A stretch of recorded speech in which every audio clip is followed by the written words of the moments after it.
turning our attention to Priestfield now for part 2 of our League One doubleheader as Gillingham take on Sheffield United. This is the Blades' 6th season in the 3rd tier, and despite being amongst the favourites for promotion, they've made a slow start to the campaign. But Chris Wilder's men got their first win of the season last weekend, and they'll be hoping to build on that today. Gillingham narrowly missed out on a playoff place last time around. After making an impressive start so far, Justin Edinburgh's side will be hoping to go one better this year. Table tells the story. Gillingham can go in 2nd place today. Great incentive for them if they can beat the Blades, who are languishing at the moment in the bottom 4, amazingly. They'll be hoping to get out of that position as soon as they possibly can. So let's hear from both managers now. They're speaking to David Craig. Has the only concern so far this season been the fact you've been conceding goals? Yep, it's not something that I'm happy with. Although we're outscoring and we're accumulating points, we certainly need to be cutting out the individual errors that we're making for the goals that we concede. But it's nothing of a pattern. It's sporadic. It's individual errors. But it's something that we need to be better at. In contrast to yourselves, your opponents haven't had the start they would have perhaps liked to the new season. But what do you expect this afternoon? Extremely tough side. I'm sure that Chris is starting to implement his ideas and his personality on his team, and it's not going to happen overnight. But I know that we're being for a tough game, and anything we do today will have to be on top of our game to get any result. You got your first win against Oxford. How important is it you build on that little piece of momentum? Of course, yeah. I mean, I think every team straight away wants to get out the traps, and it's been a little bit of a struggle for us in terms of points and wins. I don't think it has in terms of general play. I think we've done reasonably well. Just both ends of the pitch that we've not been as good as what we should have been. But Saturday represented a real good performance. It deserved 3 points from our point of view, and hopefully we can kick on now. Gillingham could go second today, big incentive from them, so what do you expect? Well, I know Justin really well, so he's a competitive guy, and all his teams match his character. So they've got some good players, especially at the top of the pitch, so we think it's going to be 2 teams are going to go for it. So it's an even league, we all understand that, and we'll be, from our point of view, looking to close the gap and pick up another 3 points. So it's important that, you know, we've had 2 decent away performances, Bolton first day, at Millwall, and really we should have got something out of both games, but we didn't. So it's important that we definitely get something from this game, but we know it's going to be tough, and we understand the task ahead of us. Peter Beagrie, enigma, is that the word for Sheffield United? Why are they where they are? Well, huge pressure, huge club out of that division. We've seen Leeds and Nottingham Forest, big sides, struggle to get out of that division. Sheffield United, exactly the same. Huge turnaround in players, managers coming in. I think they've got the right man for the job. You know, Sheffield runs through his blood. He's a Blades man through and through. And you could have said Nigel Clough was the man for the job. Nigel Atkins was the man for the job. You could have proved that it wasn't. Although I thought that you know when we look at some of the managers, they've probably been harshly treated. That's the pressure that comes with a huge job, huge following. Chrissy's going to implement a new style of play to get the fans, back on side. They need to be more direct. When you look at the managers who've had success, the likes of Bassett and the likes of Warnock, it's all about tempo, the demand in that area. That go and win your tackles, be on the front foot, and be more aggressive. And that's what he's going to do. Is the key player Billy Sharp? Without a shadow of doubt. We're saying about the captain, he's a Blades man through and through. Tremendous professional. You see what shape he's in now, 30-year-old, always in the gym, always working hard, out-and-out goal scorer, thrives off goals, scored at every level that he's played at as well. We took him to Scunthorpe, come through the divisions with us. Wherever he's went, he's been admired by the other players in the team, and that's why he's the captain there now as well. And the goals that he got last year, 20-odd goals, and sometimes up front on his own. I think he's better in a pair, and when Lavery gets fit from Sheffield United, they have other options as well. So. Needs service, Keith, though. He absolutely does, but for years and years now, it's been a case of, they've got all the players, but it's been a case of fitting them all in. I can big respond that he's trying to trim that squad and get more of a thematic, a little bit, I suppose, like what he's done at Northampton last year to get them promoted. So he knows what it's like to get promoted. But Billy Sharp, for me, I totally agree. He needs that partner with him. He needs players in and around him for that little link-up, the little give and goes, the little slide passes down the side, because at this level, he's as good as it gets in terms of finishing. He really is. Duffy and Dawn are going to be really important. You know, we'll see the shape. You know, some people are saying it's 3-5-2. I think they'll go 3-4-3, and I think because of that tempo, get them turned towards their own goal, they'll play Dawn and Duffy up front with him. We mentioned Northampton have a big game coming up, Manchester United. Justin Edinburgh has a big game against Tottenham, doesn't he, for him especially, and the club as a whole in the FL Cup. And he said probably his best player, Bradley Dack, was just a phone call away from leaving the club in the transfer window. Didn't happen. How important is it that he stayed at the club? Well, I think it's vitally important. I think his dip in form coincided with Gillingham's last year with 3 wins from the last 18 games, 15 league goals last year. He's as good as it gets. He really is. He's an all-action midfielder. He makes things happen for them. He runs in behind. He's full of energy. And the biggest thing for me about what he has is he has a composure in front of the goal. You just see there, he's got a nice little bit of tenacity. He's not afraid to mix it. So he's an all-round midfielder. And I'll go back to it. When he took a little dip, there was such onus on him last year. And he needed help. You know, with the likes of Konchesky now coming into the team and Manuel Thomas, O'Hara's, there's a little bit more now experience in that squad that if things aren't going quite to plan, he has the help in there, but he's a top talent. Isn't he? He's top talent, and we look at the 11 assists as well, so it's not just about his goal scoring as well. Technical ability is right up there. You know, it really, really is. And it's a big season for him this season to capitalise on last year. See all these types of goals, the assists, range of passing. He's the ultimate modern day, for me, midfield player. Got to be able to do everything. Tackle, pass, score goals. And he's so important to them. They've got the twin threat, the 2 experienced MacDonald and J. Manuel Thomas up front, but the threat from him behind is imperative for them to keep that. Hasn't been an automatic starter, so he should be really hungry. Attacking teams, Keith, both of them? Yeah, very much so. I think, I don't kiss of death on this like the last game, or something similar. We got 5 there. But both going for it. They really are. They both got objectives to get out of this league, and there's no reason why both of them cannot do that. OK, let's go to our commentators, Danny Higginbottom and Gary Weaver. Thank you, George. Well, they are still here then. Sheffield United just cannot escape League One's clutches, no matter what they do. What they thought would be a gap year out of the top 2 tiers of English football has turned into a 6-year absence. Patience wearing thin, frustrations high. Chris Wilder, a Sheffield United fan, is the latest to take on the challenge of getting this big, big club back on its feet. And they come to a place where last season Gillingham were excellent and they almost achieved their dream of winning promotion themselves back to the Championship. Well, let's take a check on the teams for you then, and there were some nervous moments before the transfer window shut, but Gillingham did manage to hang on to their prized asset Bradley Dack, despite a queue of clubs preparing to take him off their hands. J. Emmanuel Thomas has already provided some special moments this season, a player who on his day is capable of conjuring up magic. Justin Edinburgh wanted some experienced heads in the summer. Paul Konchesky fits that bill. They have been playing 3 at the back for the last few games, but they switched back to their more natural back 4 here. So, as you mentioned, Gillingham have been playing 3 at the back recently, but not today. But Sheffield United are going with that system. There's a debut for Daniel Lafferty after his loan move from Burnley. Matt Doan is now playing where he wants to play, up front, after a couple of seasons of being moved around the team.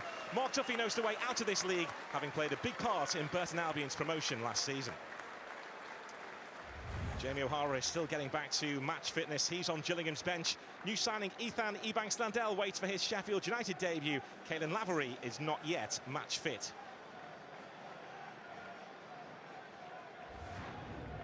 So, wherever they go in this league, Sheffield United are box office, but it was Gillingham who were one of the star attractions last season, and they just love to take down the A-listers here.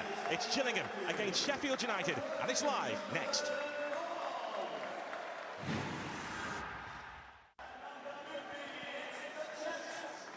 It's Gillingham against Sheffield United live in Sky Bet League One. One of the key men today, J. Emmanuel Thomas. You'd imagine he would be heavily involved. And Danny, a player that you know well. Yes, I do, and he has all the attributes, but he just needs to get the consistency. 3 league goals, including 2 last week in the comeback against Shrewsbury. A player on his day at this level can be unplayable, and Justin Edinburgh will be hoping he can get the best out of him. And as for Sheffield United, Chris Basham, energetic midfielder and very much box-to-box. With the extra central midfielder today, Basham will have the licence to get forward more to attack crosses coming into the box. Well, there's a man who is building a big reputation for himself in the game. Justin Edinburgh started in non-league football as a manager, has made his way up. He almost cracked the code to promotion to the Championship with Gillingham last season. The second half collapse hit him hard. Well, Plenty of talk, of course, rightly so, about what Leicester City and Burton Albion achieved last season. How about what Chris Wilder did at Northampton Town? They stormed to the League Two title despite horrendous problems off the pitch. And he managed to land his dream job after that, taking charge of his boyhood club, Sheffield United. Alongside Alan Nill as well there, his assistant. Billy Sharp wearing the captain's armband for Sheffield United, and it is quite unique.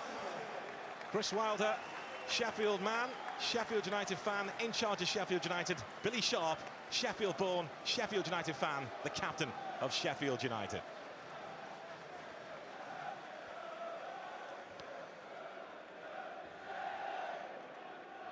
Josh Wright, the Gillingham captain, new to the job this season, dishing out final instructions. This, Danny, just the kind of test that Gillingham relish. Oh, it is definitely, and they'll be wanting to go better than what they did last season. And what they have got now is more experience in the team as well for when times do get tough.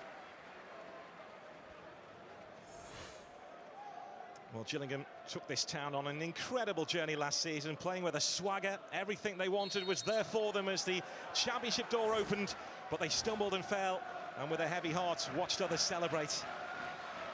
But to do what they did for so long was success in itself. It ultimately didn't end in promotion, but they are back for more this season and have made a similar kind of start this campaign to what they did last time around, but of course they will be wanting a different ending.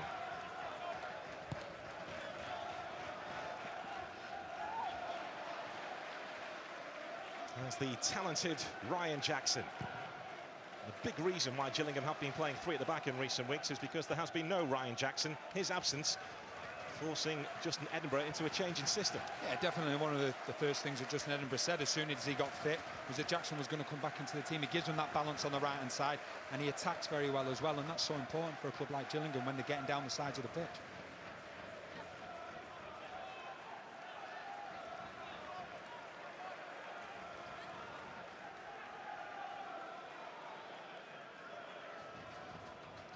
Ryan Jackson capable of launching this long, as Sheffield United found out here on the opening day last season to their cost.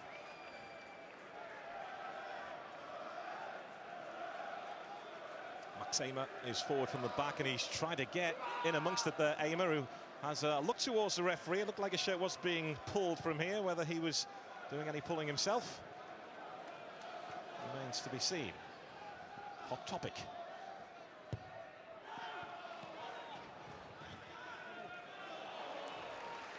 I think what was interesting there with the long throw from Jackson, what they've got the two centre forwards in there, in McDonald and Emmanuel Thomas, but then they're holding three just on the edge of the area, looking to run and try and get into the end of flick on. So I want you to keep your eye on that one, definitely.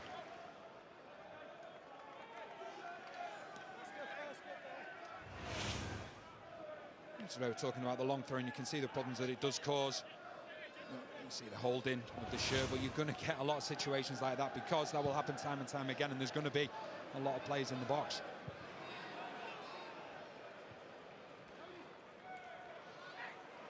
There's Cody McDonald looking to bully Jake Wright.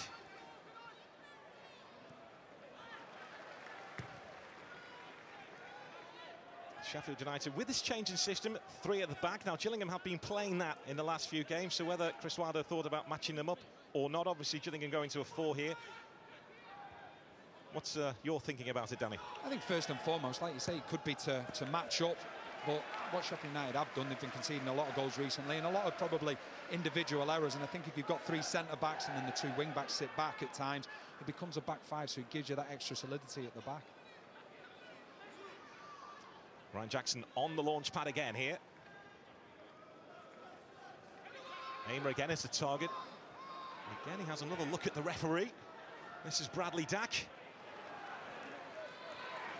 Dack with a challenge which the referee was happy with on Freeman.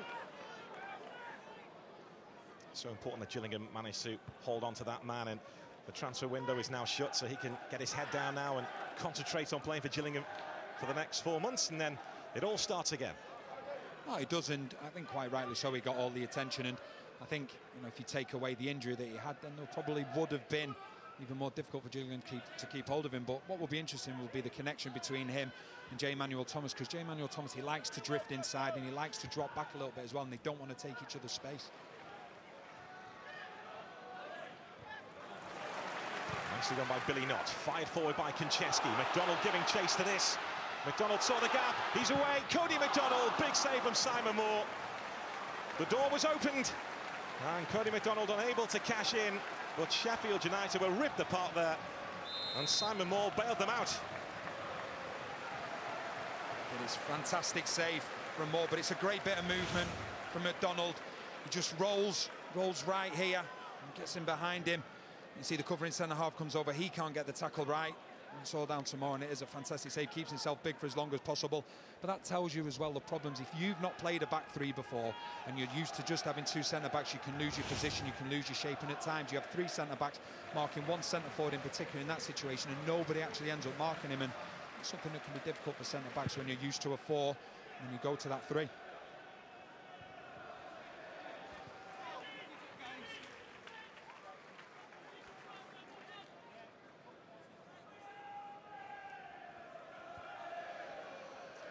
Well, Sheffield United parted company with Nigel Adkins in the summer after finishing in their lowest position since the early 80s, and the feeling at board level at the club was that there was a disconnect between the fans and the manager in the end. They wanted to go in a different direction in terms of makeup of the squad too. Most of the transfer business has been taking players from League One and League Two, as opposed to players from the Championship and bringing them down to League One. That's been a notable shift in the summer by Sheffield United. Doan putting his body in Sheff Utd Lge, and this is Billy Sharp. And now it's Duffy, and Bond right behind it.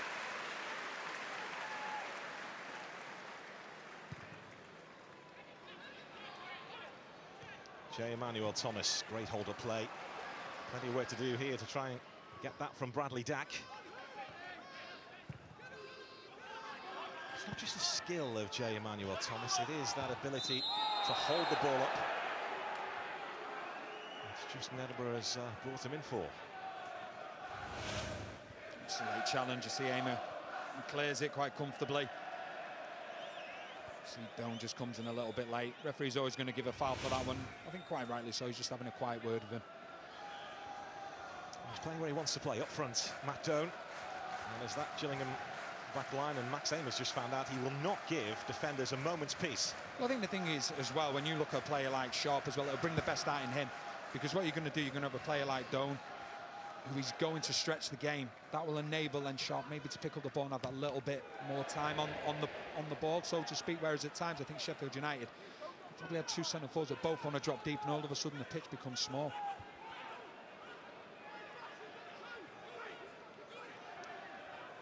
Sheff Utd Lge makes his way forward because Ryan Jackson looks to be on the launch pad again here. He thought about throwing it to Billy Knott.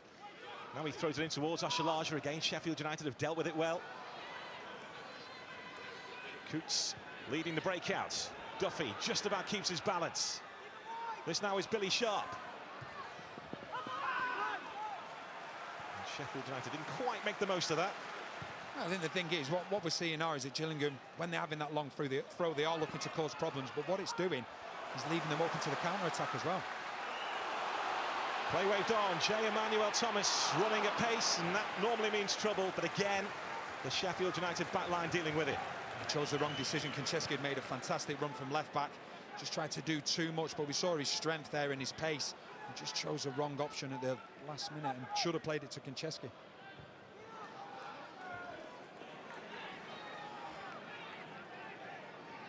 Kieran Freeman.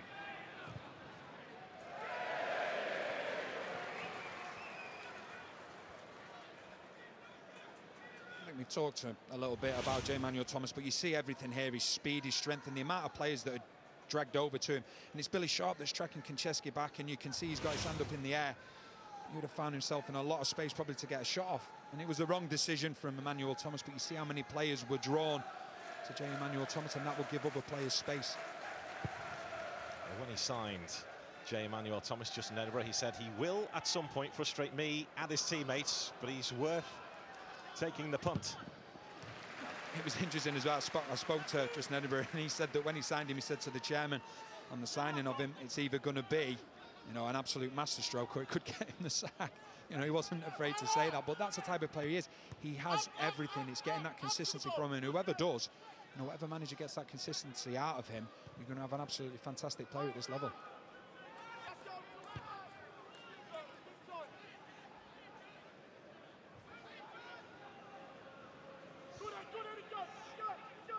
O'Connell.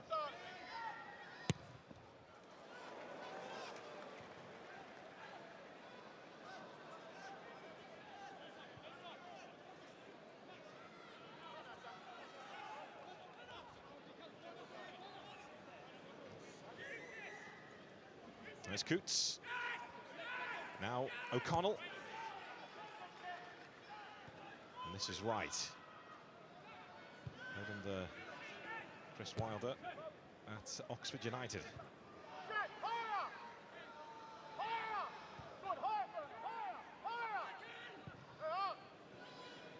Justin Edinburgh was just urging his players to step up there on Sheffield United, get higher, press higher.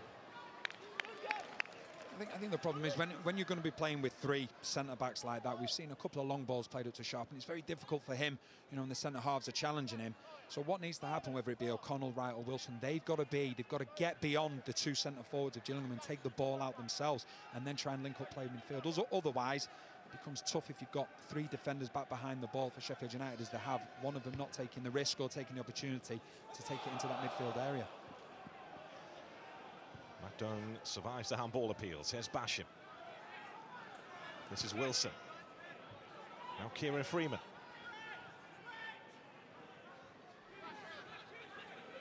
Basham. There goes Duffy.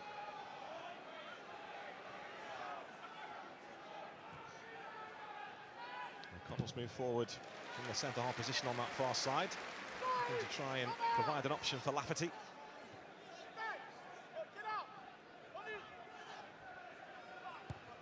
Sheffield United enjoying a fair bit of possession here, but not as of yet really asking too much of Gillingham.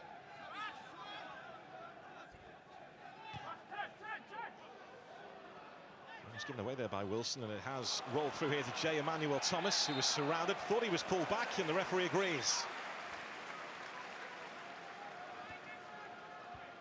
There's a ball from Wilson inside to nobody really in particular, and you see J. Emmanuel Thomas use his strength here.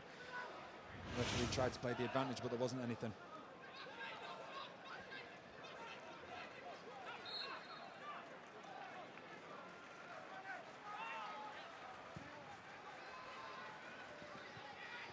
There's Jackson.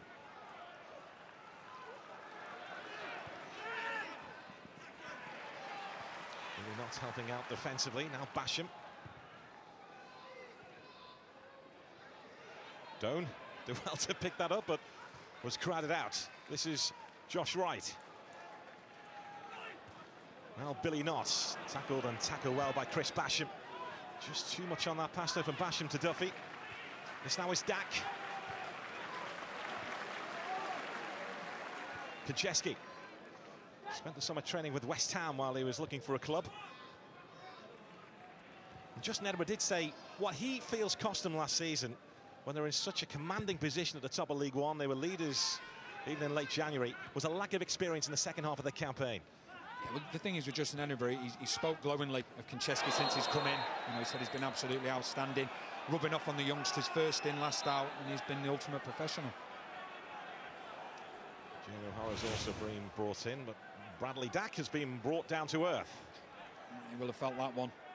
The referee, again, just having a word with Doan. It's a late challenge from him. That's the second one. Very interesting to see, yeah.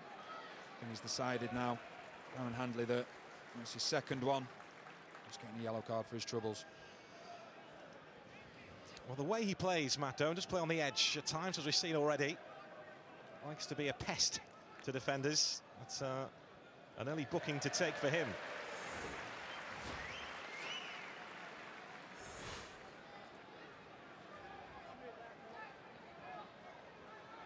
Said earlier on, he's been moved around the team. Matt Doan, he's been wing back, full back, winger, Now playing where he wants to play, up front for Sheffield United.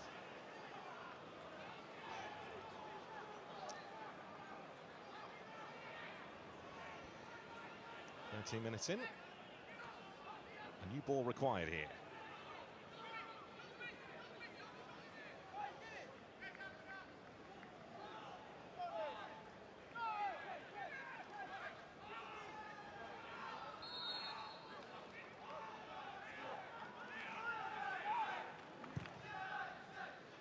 Kincheski looking to pick out Utd Lge. Byrne giving chase to that. Byrne gets to it.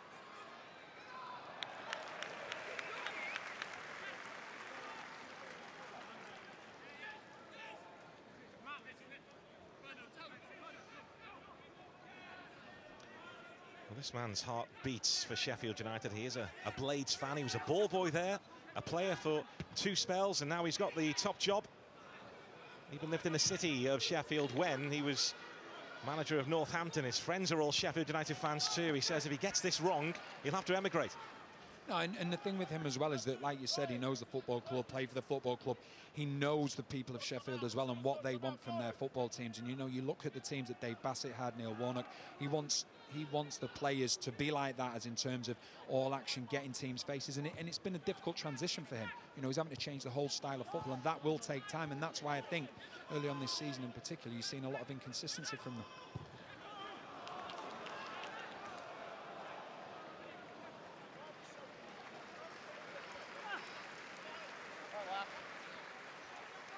One thing that Sheffield United haven't done so far this season is score first in a game.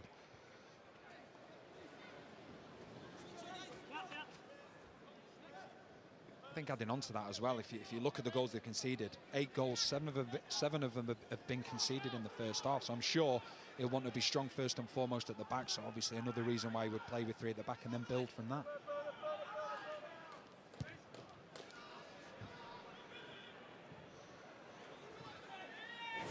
See from the possession as well, Sheffield United, they'll be happy with the start. You know, they have dominated, they have played, as in terms of possession, they played a lot around at the back, and the game's not really got going yet though, because the midfield area, so many players in there and no one's got control of it yet. Yeah, just the one big chance so far came the way of Cody McDonald, and he was stopped and stopped well by Simon Moore in the Sheffield United goal. This is Utd Lge. Doe making sure there was no way out.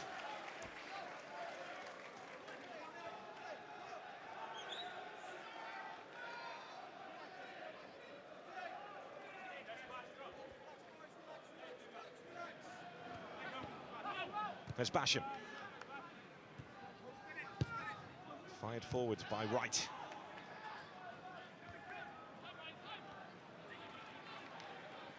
Jackson. Dak had just vacated the space where Byrne thought he was, but Byrne managed to pick up the pieces and find Billy Knott. And now this is Kincheski. J. Emmanuel Thomas. It's Billy Knott, and Bradley Dack was lurking inside the box. Just like to time his runs from midfield to arrive in the box and try and cause trouble. Well, we talked about Dak and J. Emmanuel Thomas. J. Emmanuel Thomas is the one that drops deep here. And Dak goes in there and takes up the space. He's ended up hitting it, tried to get it across him. He's hit himself in the chest and gone out for a goal kick. But that's something that Bradley Dack, we saw time and time again last season. The right place at the right time. A shining light in this Gillingham team for the last couple of seasons, Bradley Dack. Which is why a stack of clubs are willing to take him off Gillingham's hands.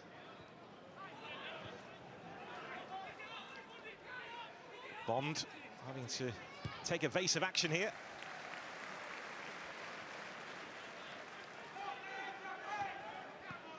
There's Duffy. Billy Sharp looking to get the better of Utd Lge, who won the duel. That's Billy Knott. O'Connell watching that all the way.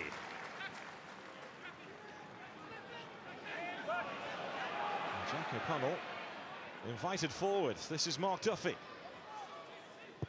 Lafferty, Dona, that near post, blocked off by Aymer. It's good play. You know, we talked about the 3 centre-backs in particular needing to get out with the ball, and that's what happens. O'Connell gets the ball. You know, he gets the ball into the wide areas and he continues his run. And end up getting a corner from it. But as a centre-back, if you're going to run into that midfield area, at times the midfielders of the opposition, Gillingham in this case, they're not going to know which one of them is due to pick him up, and he ended up having a lot of room to run into. It's a deep corner, and in the end, Wilson and O'Connell got in each other's way. You see, they both got in, made a run to that far post. I don't think there was any real communication.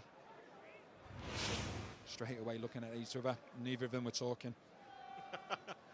Have you been there, done that? Yes. Always blame the other person as well.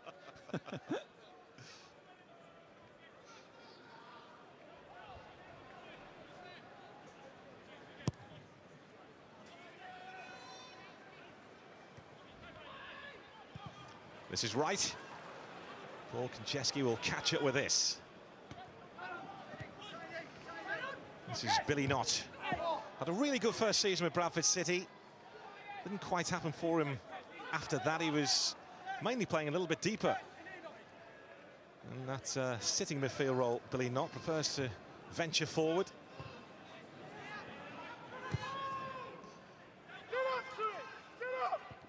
O'Connell. Justin Edinburgh's voice booming around the stadium. Josh Wright. Forward by Jackson. A lot of work to do here for Cody McDonald.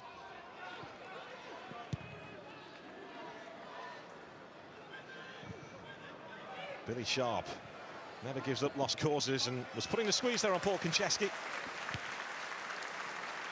Mentioned that Billy Sharp has been made captain this season. Interesting that Chris Wilder said that it wasn't just what he does on the pitch. He looked at interviews he'd given, went back and had a look at archived interviews that Billy Sharp had given in the past and how well he talked about the club, and it wasn't about him. And he feels that Billy Sharp's passion for the club, being a boyhood Blade, has earned him that captain's armband. And you can see it as well, he's a very selfless player, and that's what you want your captain to be. He needs to be a team player. Okay, as a centre forward, you're going to take opportunities yourself, but he's very much a team player. Duffy tackled by Byrne. This is Bradley Dack.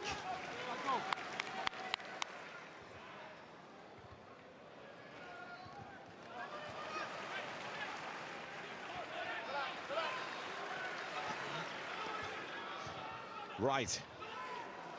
That's gone straight to Doan. Now it's Duffy. Chance to run at Gillingham here. Duffy looking to slide that through to Billy Sharp. And Shalaja was sharp and got to it.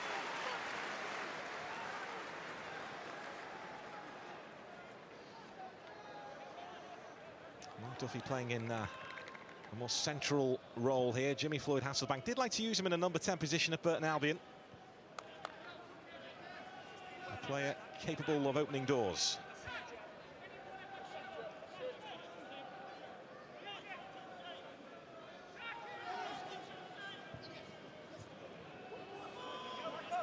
Jackson. Bradley Dack trying to put himself around. Coots was alive to it and then was slammed into by Byrne. Bradley Dack was not for giving that up.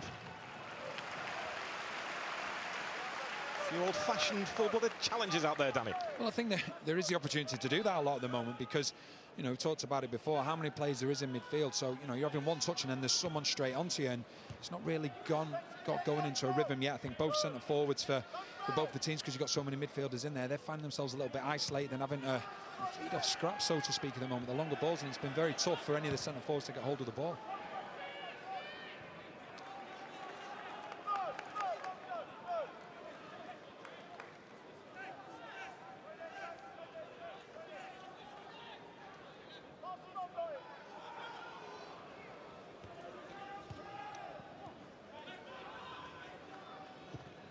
Duffy picking out Kieran Freeman. That's Konchesky for company. Took the inside route. Now it's Doan. And it's crept through here to Freeman, who continued his run and was hauled down, was he? Well, the referee with a shake of his head, so that was a perfectly timed challenge. It looked risky. Well, Kieran Freeman's eyes lit up for a moment there. It was a great run from him. That's what you want from your wing-backs. He tried to play the 1-2 and he's carried on into the box, not been tracked. Like I say, the referee was very adamant. It wasn't a penalty.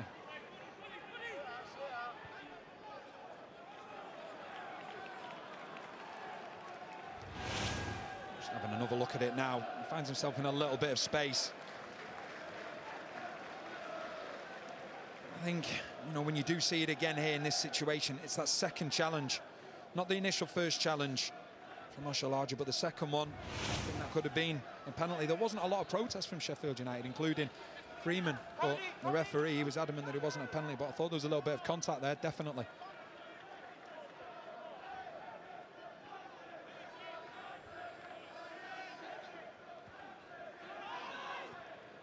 Well, a big call which didn't go Sheffield United's way.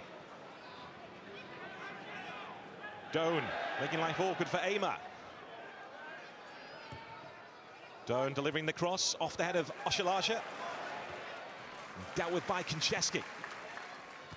That's Basham looking to keep Gillingham penned in. Basham again. Now Billy Sharp. Sharp once more.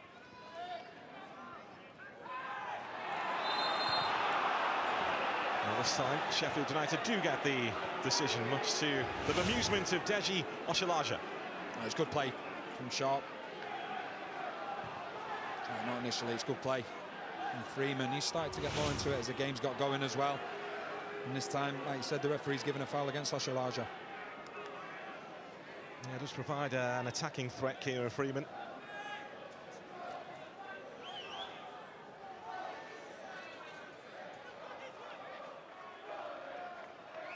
Lafferty is standing over this with Duffy.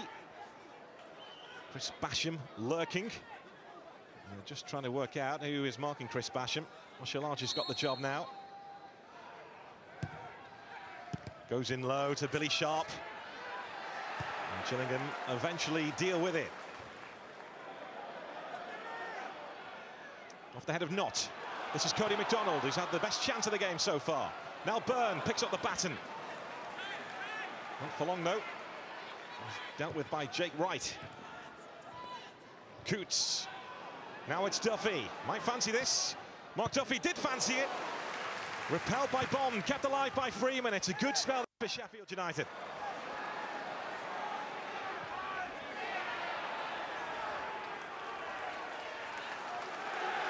It's a very good spell for Sheffield United. Now, what they're doing, they're getting the wing-backs more involved, just creating the space. You see, this time it falls to Duffy. It's a great strike. And good save from Bond. And what they have done, the two wing-backs, both Freeman and Lafferty, they're playing further forward. Now, early on in the game, it was near enough a flat-back five, but we've seen Freeman getting involved, and that's creating more space in the midfield area for the likes of Duffy to do what he just did there and test Bond.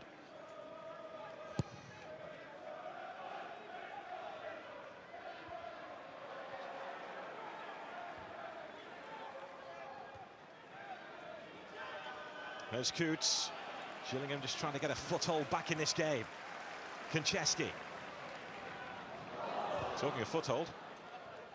There's Sheff Utd Lge. Ball had just crept out.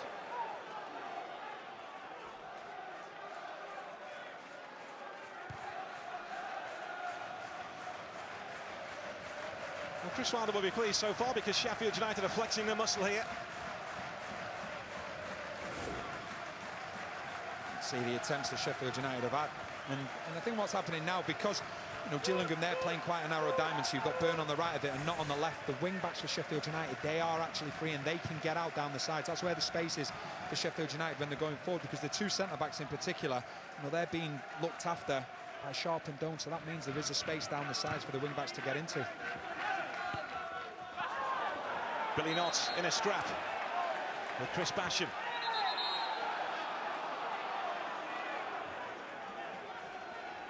Well, I guess, Danny, that's one of the downsides of playing the Dannon system, that the fullbacks don't have any cover. Well, they don't have the cover, and at times, what centre-backs will want, if you're playing with two centre-backs, but the opposition are playing with two centre-forwards, you're always going to want a full-back covering. And that's why the wing-backs, if they do it quickly enough, they can get out. Because, like you say, the diamond, at times, it has to go back to a 4-5-1 very quickly. But if you've just been on the attack, sometimes it's not as easy to do that. Free kick swung in by Bradley Dack. O'Connell was the highest for Sheffield United. Billy Sharp, the furthest man forward here, and Billy Sharp has got to it. He's got runners ahead of him, including Doan, who wasn't quite looking, but the ball wasn't coming his way anyway.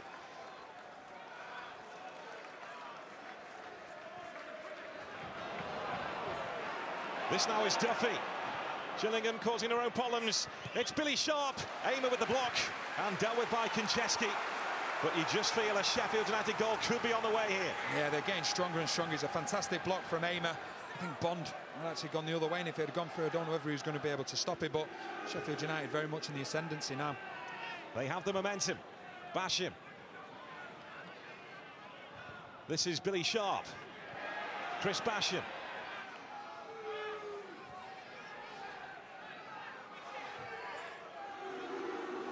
This is Freeman. He did manage to keep that ball in play. Coots. Gillingham not having any quality time with the ball at the moment.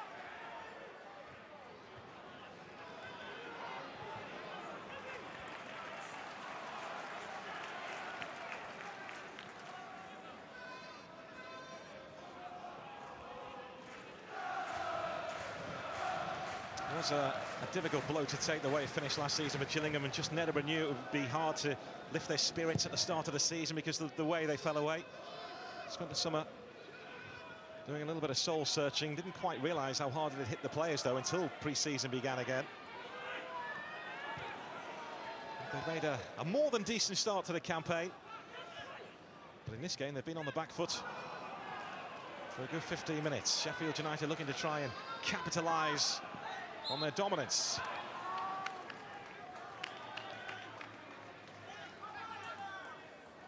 This is the block from Aimer. You know, they create their own problems here, trying to play out from the back, and Sheffield United, as we've seen, they're on the front foot all the time. As you can see, Sharp, nice turn. I just think Bond was going the other way, and it was so vital that Aimer got that block on us. I think that would have ended up in the back of the net, but Sheffield United on the front foot, and because of that, Gillingham are dropping deeper and deeper. So when they are getting the ball, the only real outlet is McDonald, and he's playing against three centre-halves because J. Manuel Thomas, he's dropping in as well. So because of that, the ball just keeps coming back to him. So Chris Wilder will be absolutely delighted the way the game's going at the moment.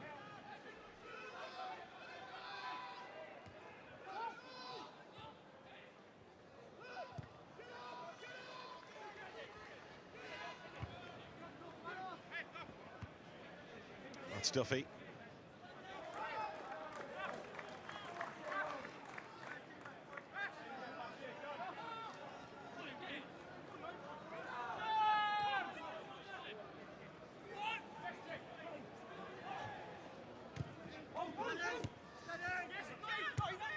Billy Knott.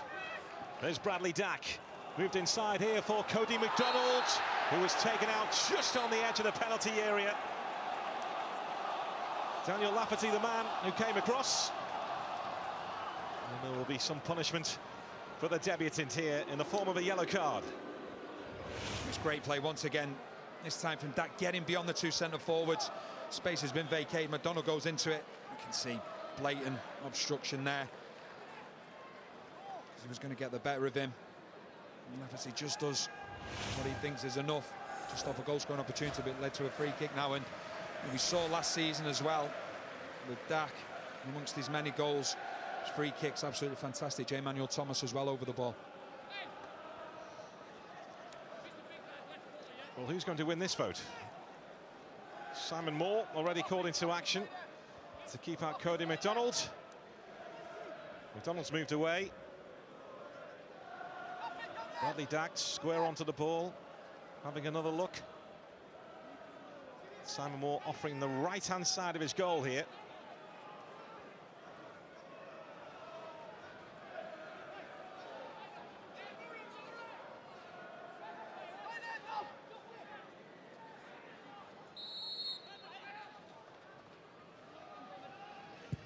Bradley Dack. Simon Moore off with the right-hand side of his goal, and Bradley Dack took up the invitation. And Gillingham land the first blow against the big hitters of Sheffield United. Yeah, we saw that time and time again last season from Dack. Absolutely outstanding free kick. He gets it up and over. The only one criticism of the Sheffield United wall would be that only one of them jumped. I think if they all jump together, there's an opportunity that one of them will get it in the face, but they block it and they all stand still. I think other than Wilson in the wall, take nothing away from the free kick. He's definitely back with a bang.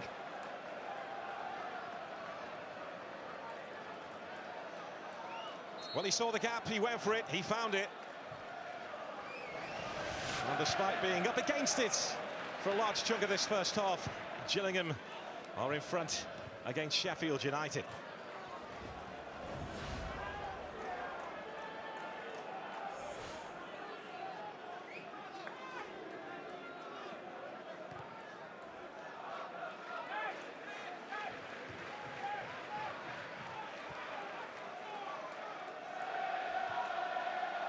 Difficult one for Sheffield United to take, Danny. It will be, yeah, because they have been, you know, they've been so good in this first half. But when you've got a player like Dak, you know, and that's why he is, you know, his reputation is getting better all the time because of the simple fact he can create things, and it is a fantastic free kick. And I think, and we look again, you know, it's a fantastic free kick, but only one player in the Sheffield United wall jumps.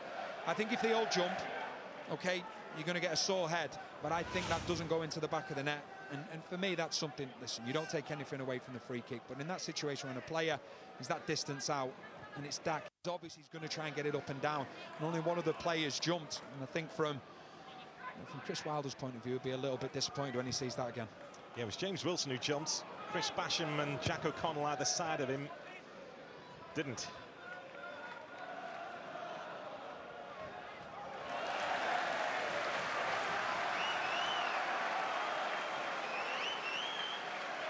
Well, you can't keep him out of the headlines, can you, Bradley Dack? A player who fell out of love with football after a difficult time in his younger days at Charlton, went back to playing football in the park with his pals, and then was spotted by Gillingham. He says sometimes in the academy you can lose the enjoyment of football these days. And he's certainly enjoying himself now and making a name for himself.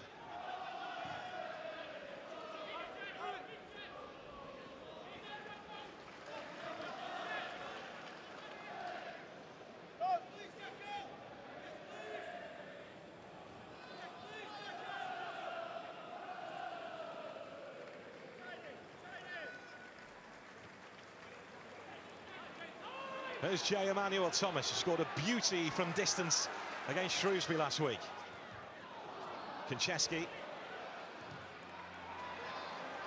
There's Konchesky once more. Bradley Dack involved. Duffy.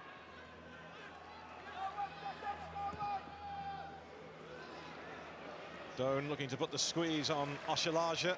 Duffy has got the free kick. And this could be a chance to respond for Sheffield United.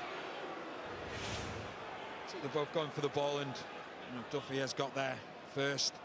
It's the correct decision, and you know, good position as well now for Sheffield United down the other end.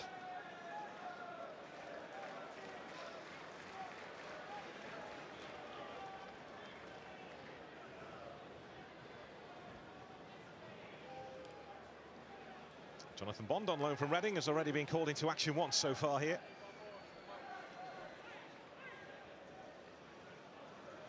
Daniel Lafferty, who gave that free kick away from which Gillingham scored, spotting the ball up here.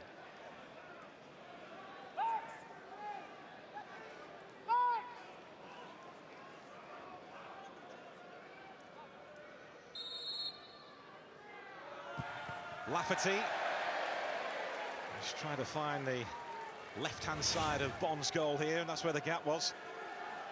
Yeah, I don't think he was going to be on target. Sheffield United ended up in the corner.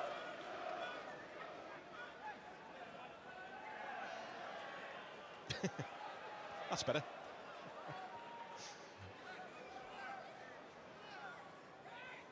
Wilson O'Connell, break now as Coote sends that corner kick in, and Bond saves right on his goal line. Chris Basham, the man who met it. It's a great header. He gets up really well at the back post. Header McDonald. But Bond not only gets down well, but also keeps hold of it as well.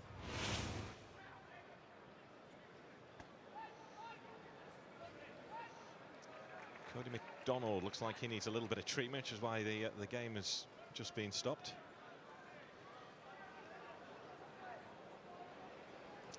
So there was a penalty call earlier on. Deji Lge on Kieran Freeman. Did Lge get enough of the ball here for you? I think when you see it from that angle, it does, but it's clumsy more than anything. And that's why I think initially, obviously, you can see the referee's view here. Just see the referee, and I still think for me, it's a tough call. And then we see this just 10 minutes later. That man, Dak, fantastic finish from him. So used to seeing him do that last season, and I don't think the Gillingham supporters will have been surprised. I know a lot of free kick takers, Danny, that when they're offered a large chunk of the goal will always back themselves to get the ball over the wall and into the back of the net. Yeah, and I think what you've got to do, as we just see the header here again from Basham, and you know, it's a great save from Bond. I think what you've got to do, a lot of time players will look how far out they are. I played with some free kick takers that have like had free kicks and it may be 20 yards out, and they want it 25 yards out because they want to be able to get it up and over. And I remember at the time as well, remember when you used to give free kicks away, and then if you encroached, the ball would be moved forward 10 yards further forward. If you had a player that you knew wanted to get it up and over and was very good at it, you'd encroach to bring the ball forward 10 yards. But with Dak, you know, we've seen the quality he's got. He's able to get it up and down, and that in itself is a skill.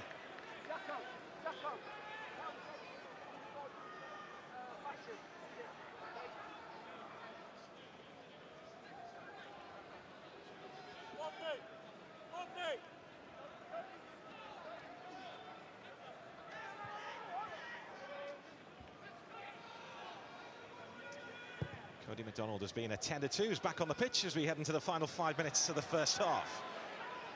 There's Byrne. J. Emmanuel Thomas again, using his body really well. And too eager. Felling Chris Basham.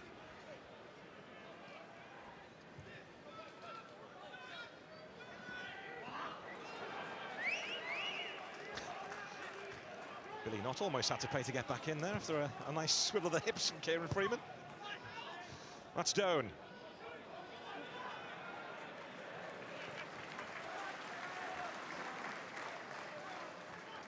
Big derby weekend on the horizon. Next weekend, Manchester comes to a halt. United against City. Saturday, 11:30 a.m. Sky Sports 1.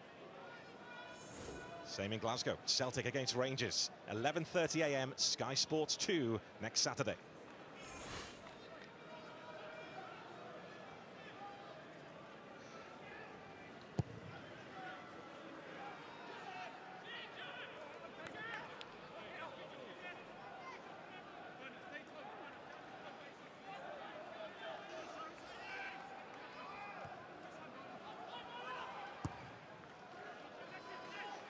Cody McDonald in a scrap with Wright. O'Connell.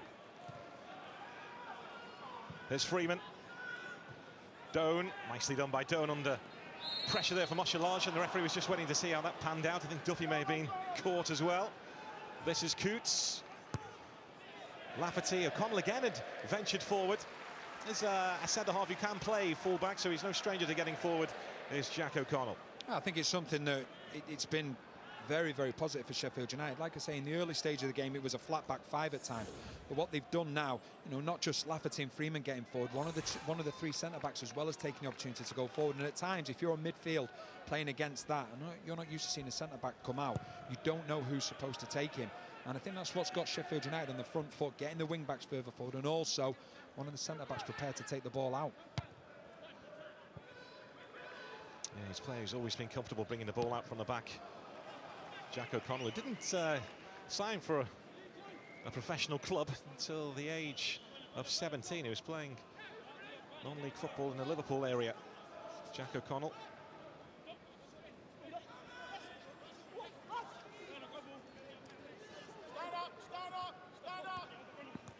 Duffy linking up with Coots. Coots again, just over the head of Doan, and Konchesky with evasive action. This is Basham. Kieran Freeman.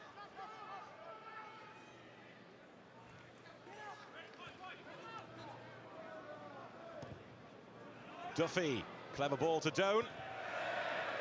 He was unable to keep it in. Brought into the team to try and stretch defences, Matt Doan.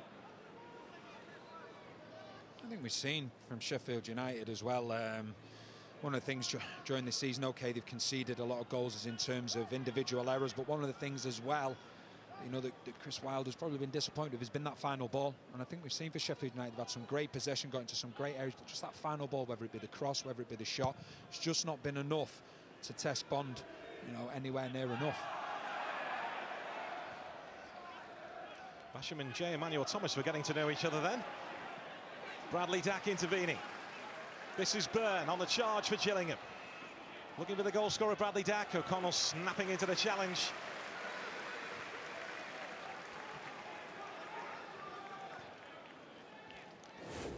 See the possession again. Sheffield United having most of it. Gillingham at times happy probably to sit back and try and play on the counter-attack now themselves. Since they've got that goal, they don't have to do all the running.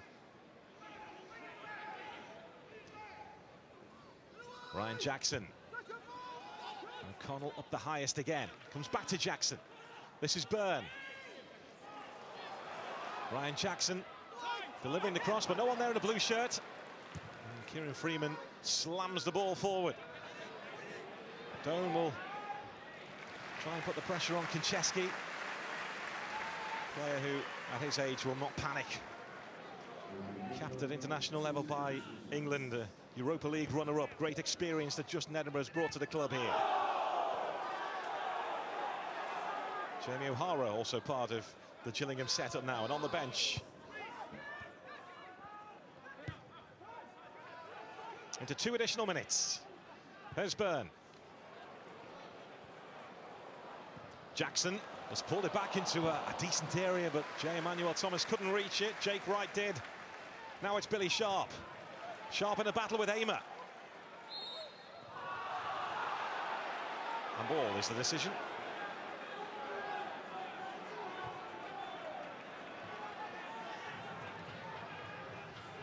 This is Duffy. Now it's Basham. Freeman unable to move that ball on back to Mark Duffy. Bradley Dack riding the challenge at Basham.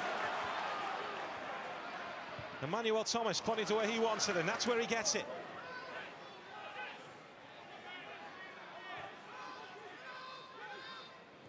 Billy Knott. There's Wright. And Gillingham just happy to see out the remaining few seconds of this first half. Given away by Konchesky.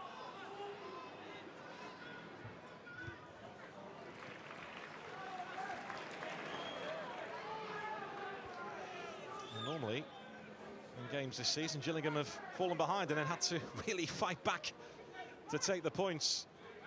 Shown great powers of recovery so far this season, but here they're leading by a 1-0 as the referee blows his whistle. Foul by Billy Sharp. It's good running from Basham, trying to get on the other side. Just seeing the left hand there comes out. It's a good spot from the referee, Darren Handley.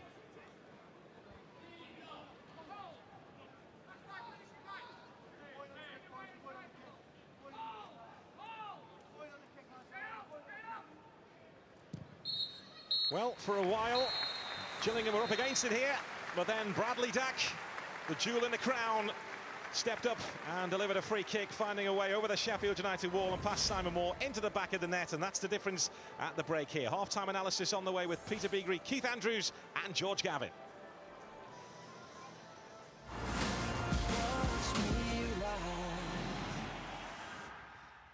1-0 to Gillingham, and Peter, first of all, is that about right? Because possession stats tell you a different story, don't they? I don't think so. I think it's been a very, very even game. You know, possession, I think Sheffield United may have just edged it. They've had a few more chances, but the outstanding chance and the goal, you know, has gone to the home side. So it's all right having possession. You need penetration, and the 1 goal to the good, the home side. Yeah. Bradley Dack, instrumental, wasn't he, in both the build-up and obviously the goal itself. We've got a little internal competition. I'll ask you both which was the best free kick shortly. But tell us about the foul, first of all. I just thought it was great build-up play. Initially, Cody MacDonald gets on the ball, but he doesn't set in his laurels. And then once he gets into this position. You have to say, Simon Moore gave him a good bit to get into. He gets across, but he just can't keep it, Brad. But to get it up and down from that distance. If they all jump, does it go in still? No, for me, I think it's a sublime free kick. I really do. There's no fault with the wall there. We can't blame the wall on that one. You know, they're all 6'2" anyway, and even if they jumped, they wouldn't have got it. It's a brilliant free kick. Earlier on from there, we saw Bradley Dack, you know, give the ball away in his own half on the edge of his own box. You need him at the top end of the pitch. He was pivotal in the build-up there, you know, lovely little reverse pass to MacDonald, and then a brilliant, sublime free kick. Quick poll, which is the best free kick so far? Matt Taylor, Bradley Dack? Bradley Dack. Dack for me. Both going for Dack, angle. OK. Penalty claim at the other end. Again, what's your verdict on this? Well, for the first couple of, angles, I have to be honest, I think it's a penalty, I really do. It's not until we see one particular angle in particular that it becomes a little bit clear. You have to say, he's triple jointed here in terms of how he actually gets to this. He needs a knee replacement. He's gone once, he's gone twice, and then we see there the little touch on the ball, and we are thinking, me and Keith are screaming penalty. He's the referee's view. When we talk about proximity, he's right there. And he's in a perfect position. He's not looking through bodies, and he's probably seen the ball rotate back towards him, which means he's got a touch. So can't fault the referee there. Keeping up with play, fitness level's great. Yeah, and early on, Cody MacDonald getting through. Could he have done any more to get a goal with this chance? No, for me, I think this is a brilliant save. Again, you know, lovely build-up. Konchesky left back, and it's a great little dummy, and it knows the defender's tight with him, and he tries to just put it through the gate. You know, Moore comes out. And he couldn't do any more for me, George. I think he's just going to try and put it underneath where the armpit joint is there, and he gets down really quickly. I think that's a fantastic, fantastic save. It's Cody MacDonald in a nutshell, though. That's what he does. He's always off the shoulder, he's bright, he's lively, and I have to say, in that position, I know Moore's pulled off a lovely save, but he normally scores. 3 of the last 4 seasons has been top scorer for them. He'll be disappointed with that. What do they do, Sheffield United, to turn that round?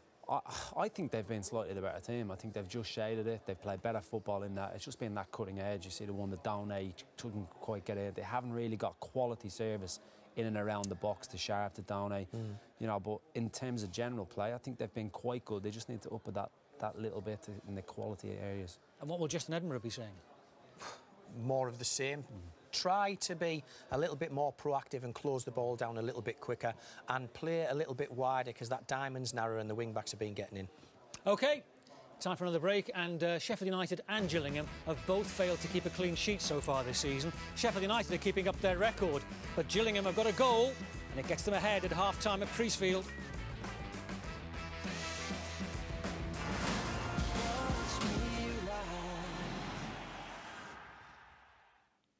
There's a huge fight coming up on Sky Sports box office this Saturday from 6 p.m. as undefeated IBF welterweight champion Kell Brook steps up 2 weight divisions to challenge the WBA Super WBC IBF middleweight champion and also undefeated Gennady Golovkin at the O2 Arena. For Connected Sky customers, the easiest way to order Golovkin Brook is with your remote control. Simply press box office and navigate to the sports tab, then select the fight. Cable customers should contact your operator. Contest at Priestfield is going the way of Gillingham at the moment. 1-0 they lead. They make a change, guys, Keith and Peter. You got Not going off and Pass coming on. Is that a big change, Keith? Like for like in certain aspects. You can slot in there on that side of the diamond if that's the way he wants to keep it. A little bit more defensive minded, this lad. He's on loan from West Ham.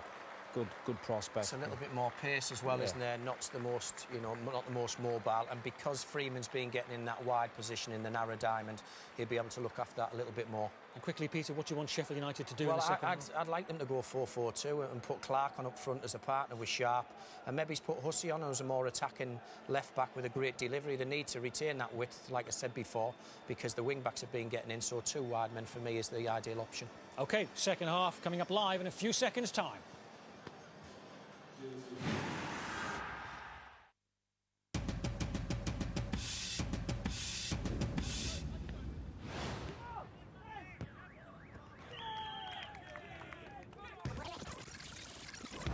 Chance to get it forward. Chested beautifully. That's a good touch. That's a great one. Offers for the many, not the few. Like a free £5 bet every week with Sky Bet Club for new and existing customers. Sky Bet. That's betting better. When the fun stops, stop.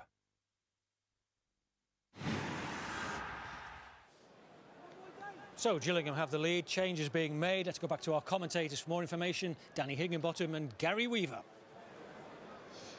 Yeah, it's Josh Pask who has come on to replace Billy Knotts at half-time. A tactical change, so he will look to add a little bit more defensive steel to that diamond. Gillingham in front at the break, leading Sheffield United by a goal to nil. A Bradley Dack free kick, the difference at the moment.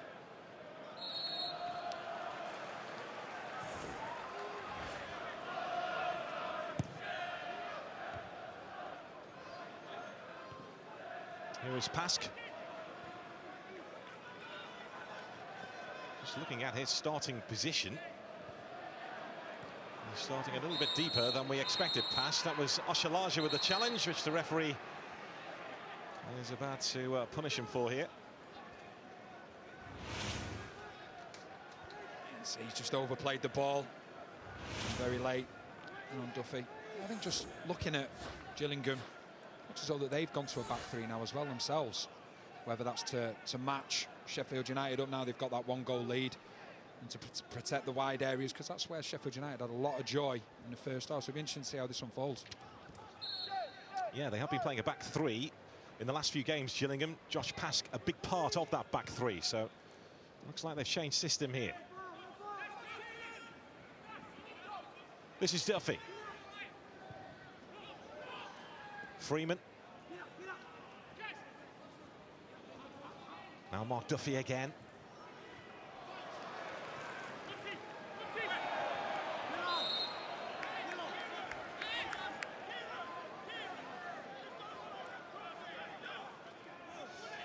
Well, let's hear from the Gillingham manager, Justin Edinburgh. He's with David Craig.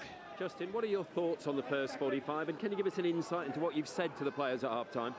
Yeah, I think the game's been pretty frantic. The wind's playing a part, but obviously we're delighted to be 1-0 up. But I just think we conceded possession, turned it over too many times, and allowed ourselves to be open, but just a little bit better in possession. Thank you. There's J. Emmanuel Thomas trying to show his skill.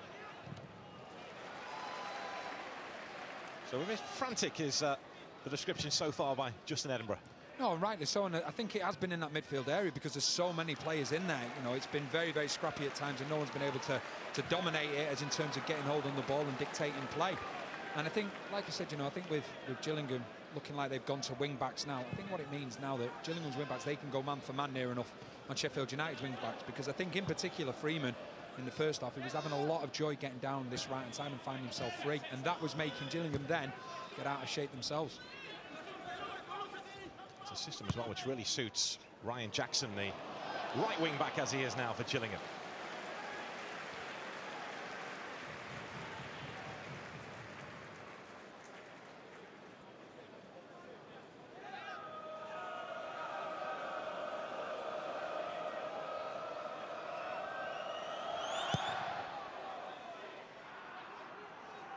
Pask slips over, which gave Billy Sharp a free run at that. That's Basham.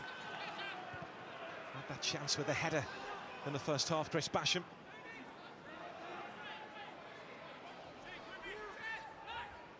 This is Freeman.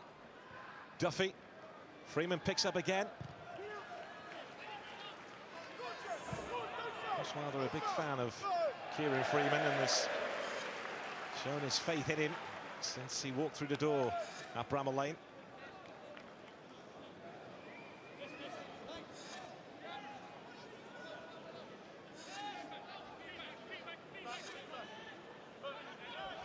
Sheffield United are trying to change the way they do things, in terms of they feel that they've spent far too much money, particularly on wages in the last few years, trying to get out of League One. Chris Wilder with a tighter budget. The Sheffield United manager this season, but they still feel it's a promotion-winning budget. They are desperate to finally get out of this league. I think as well, it's not just that. Not only does he want to be bringing in obviously new players, it's new players that are gonna be able to adjust to the system that he wants to play, because it's very different than last year. You know, it's much more in the face. You know, they don't want the slower build-up. And sometimes it's not only bringing players in that can play that system as well, but also players that, hey, can they adjust to it? Because it is a change for players. And these players adjusting to playing for such a big club as Sheffield United, dealing with those expectations and the pressures that come with wearing that shirt. Bradley Dack has picked out Konchesky. Cody McDonald's in the middle, just over the head of Cody McDonald. Gillingham can take some stopping when they move the ball around quickly. We saw that last season. This is Byrne. Wright, seen off by Duffy. Josh Wright again.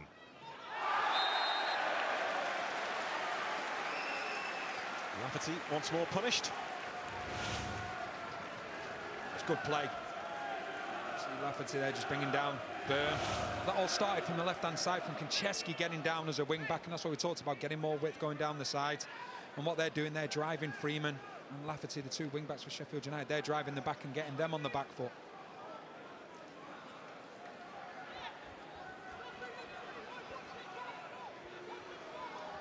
Well, they have the added aerial threat here of Pask. Bradley Dack and Paul Konchesky standing over this. What do they have up their sleeve here?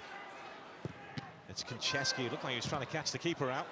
This is J. Emmanuel Thomas. Now Sheff Utd Lge.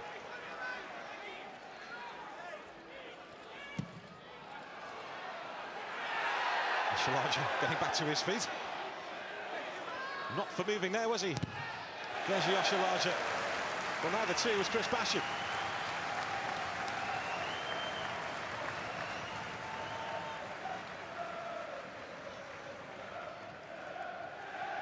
Sheffield United desperate to finally get out of League One. Chris Basham.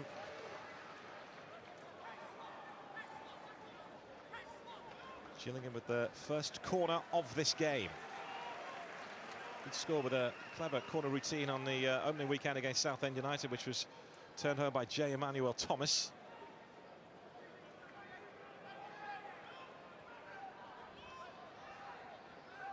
Byrne was pulled into a little bit of space. Konchesky with a good old-fashioned bread and butter cross from the corner. There's Konchesky again. Pask is forward.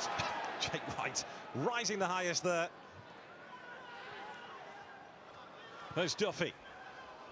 Billy Sharp's after this, likewise Jackson. Billy Sharp has emerged with the ball. It's Billy Sharp! And Bond in the way.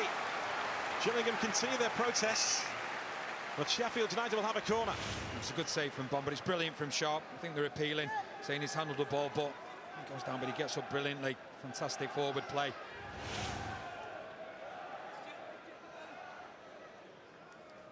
Jonathan Bond brought in on loan from Reading, taking care of business at the moment. We have more work to do here, though. Sheff Utd Lge leaps and gets to it. That was almost more trouble for the Sheffield United fans than Jonathan Bond.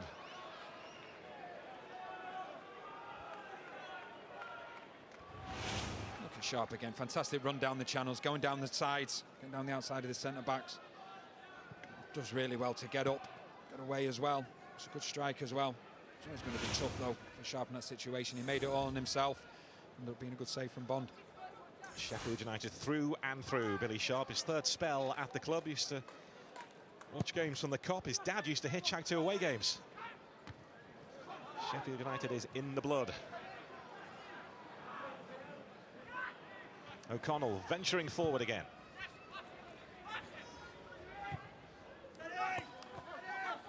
There's Duffy. Now Lafferty.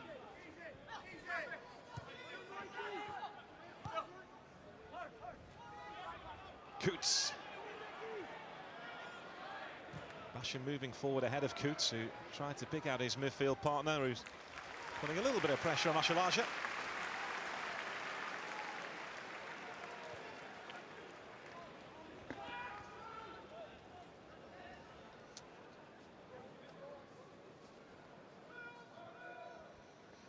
He never thought he'd get a chance as a Football League manager just in Edinburgh. He thought he would always be viewed as a non-league boss. Been in charge of over 500 games. He used to have to watch the kit during his non-league management days. Being overlooked for jobs in the Football League before. Gillingham gave him his chance. After, of course, he brought Newport County into the Football League, which was a big moment for him and for Newport County. Oh, without question, and I think that he's a manager that's going places as well. You know, when you speak to him, his his enjoyment of the game, the way he tries to study the game, you know, the young players that he's bringing through as well at the football club.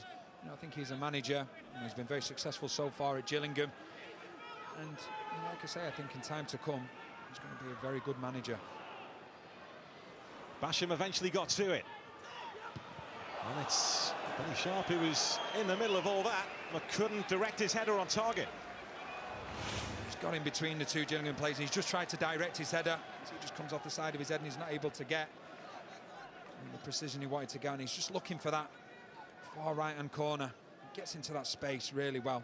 He's just trying to get it into the corner, but it's too far.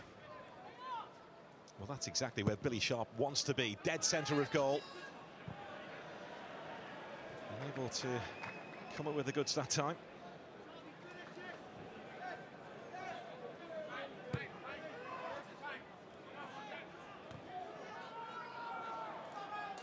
There's Coots. Sheffield United did battle back from falling behind to get their first win of the season against Oxford United last week. And Gillingham have been conceding goals this season, so that will encourage the Blades here. Aimer. There's Duffy. O'Connell.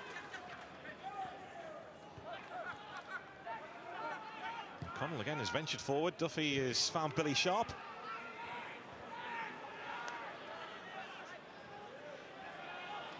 Just got away there from J. Emmanuel Thomas, and this is O'Connell, who was caught by the Gillingham striker.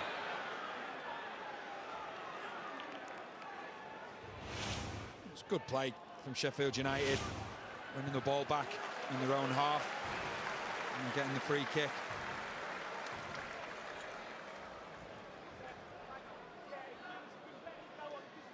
We can hear that ball rattling above us on the roof. It's not coming down. See, they tried to play it quick here, Sheffield United, but the only one that's really switched onto it, Sheffield United, is Sharp, whereas all the Gillingham players exactly what Sheffield United were trying to do. Well, once again, though, we saw O'Connell stepping out from the back. Well, that's the thing, and we talked about it. You know, I know Sheffield United are one down, but they got better in the first half with the wing-backs getting more involved and one of the three centre-backs stepping out. It's important. One of them always has to do that. Because, like I say, you know, if you can get beyond the two centre-forwards of Gillingham, you're going to have space to run into. And then you're asking questions of the Gillingham midfield. What are they going to do? Are they going to come out to you? Because if they do come out to you, then that's going to leave a Sheffield United midfielder free. And it's like a knock-on effect. And O'Connell's done that very well throughout the game.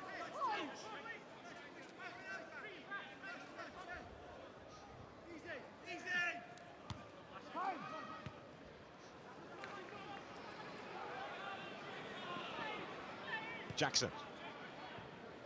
Right. Pask. Been at West Ham since the age of 8. Josh Pask.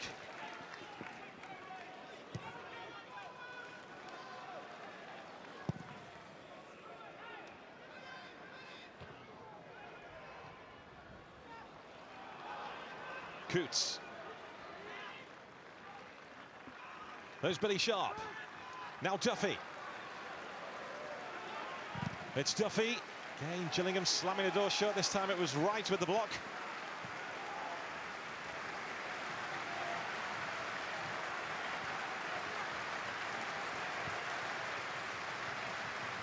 Billy Sharp. Duffy.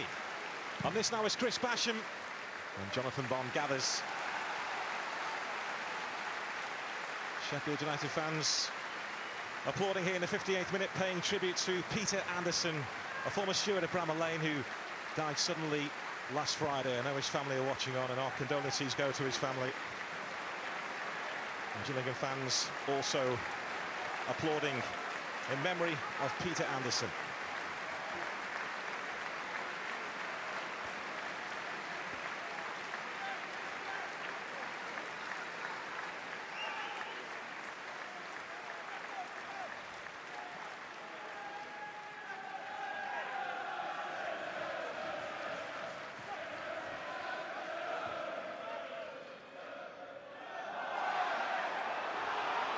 Chance to drive forward here for James Wilson. Don't try to remain onside, and he was the target from Wilson. Oshalaja again, tidying up.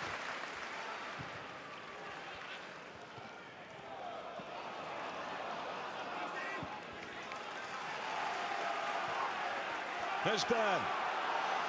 Inside a couple of times by Justin Edinburgh. Big player for him at Newport County. He's found right. Now Bradley Dack. This is Byrne. Just like a goal from long distance. Unable to pull it off that time. Right, Sheffield United are making a change. And it's the end of the game for James Wilson. And on to make his debut is Ethan Ebanks-Landale, signed on loan from Wolves earlier this week.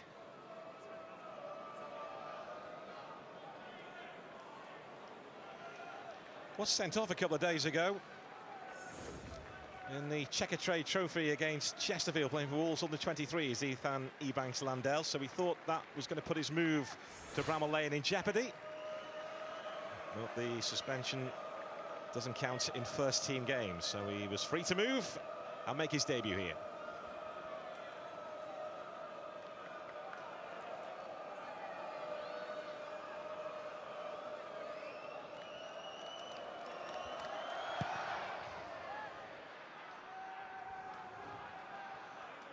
Still that one goal the difference. Bradley Dack's first-half free kick.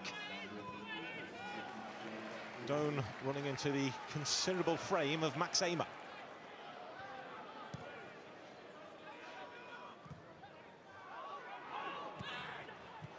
J. Emmanuel Thomas looking to link up with Cody McDonald. Moore's on his way.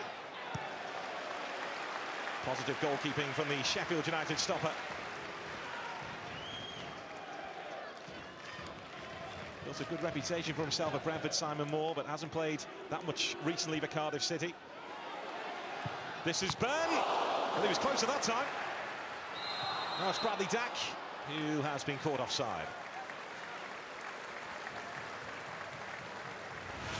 It was a great strike from Byrne. Finds himself with that little bit of space. Gets onto his left foot. It was a good strike. You can see Dack just offside. All over the place, and you can see he made it difficult for Moore to deal with.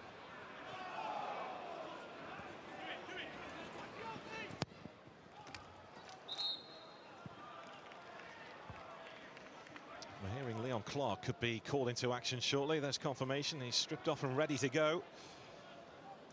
A man who knows the way to goal in this division, Leon Clark. Almost hit the 20 mark with Bury last season.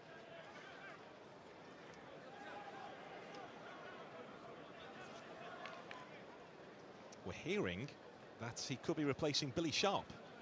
Well, I think the thing is when you look at the forwards, Clark is very much like Sharp. He's the one that will like to drop in. Doan's the one that will stretch the game.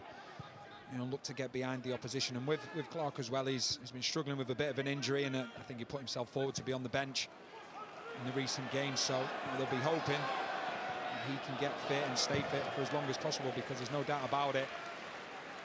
In this league, he's a high goal scorer. J. Emmanuel Thomas is trying to angle that towards Konchesky.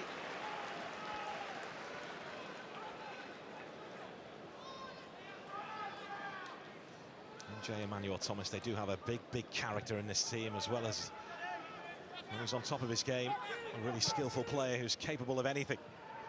It's a lovely ball from Duffy to Doan.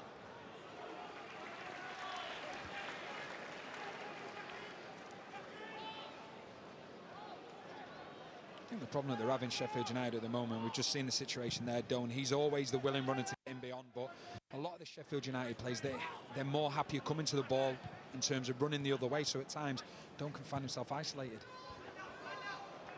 Well, Doan is giving chase to this.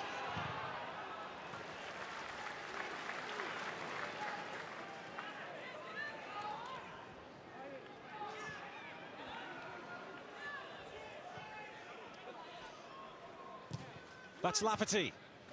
Paskin away.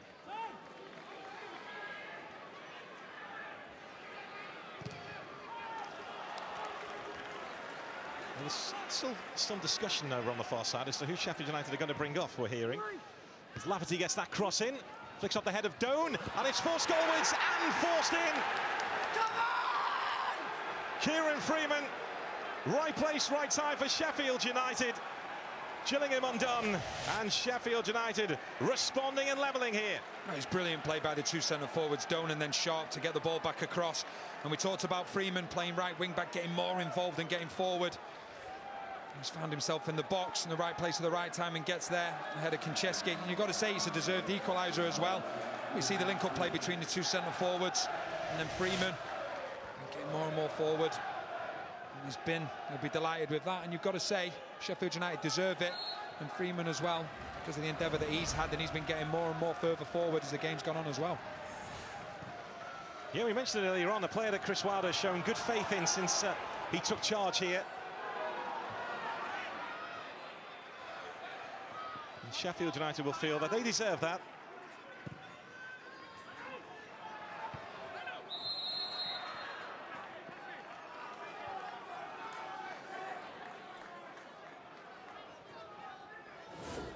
See the attempts there from Sheffield United. You know, they have been in the ascendancy for large amounts of this game and have been the better team, and they'll be delighted and, you know, feel as though they deserve to be level as well.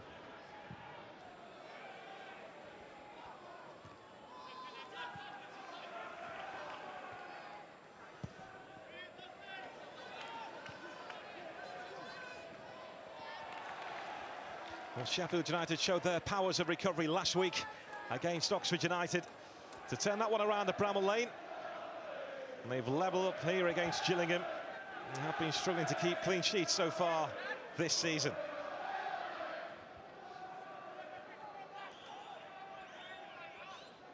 Leon Clark still ready to come on. Took a seat for a few moments after Sheffield United levelled. And we did hear it was Billy Sharp who was about to come off. Now we're hearing it will be Matt Doan. We'll wait and see, Danny.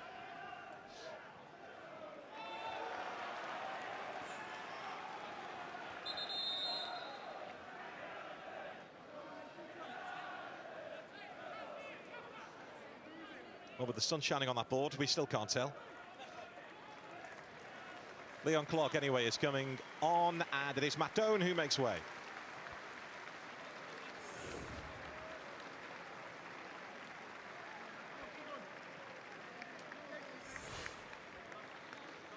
Sheffield United with two attackers now who have plenty of goals in them.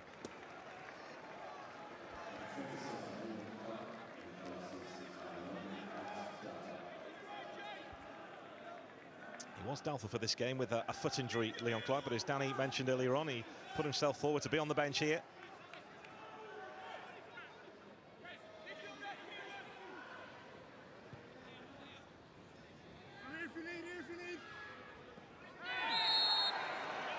Gillingham conceding another free kick, this time Cody McDonald.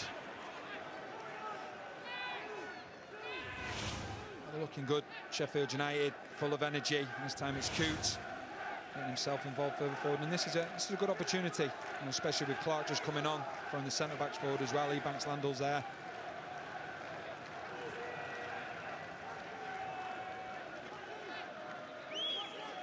Well, he'd love a goal on his debut, Ethan Ebanks Landell.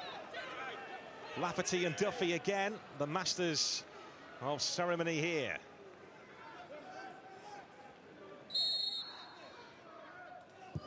It will be Duffy. No problems for Jonathan Bond.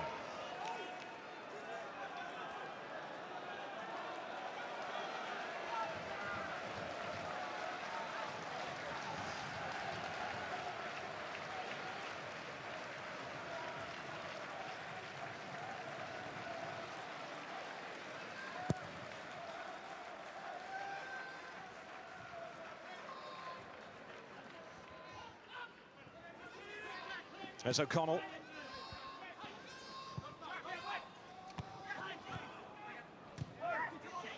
Sheffield United were bottom of the table after 4 games. It's not yet clicked for Chris Wilder, but Coots on the charge here. Too much on that for Leon Clark. But so many new faces in at Bramall Lane, taking time to gel. And as we said earlier on, players getting used to playing for a club of this size, wearing that famous Sheffield United shirt. He knows what it's all about, having played there for 2 spells and been a ball boy at Sheffield United as well. The blade through and through is Chris Wilder. This is Coots. Utd Lge on the way.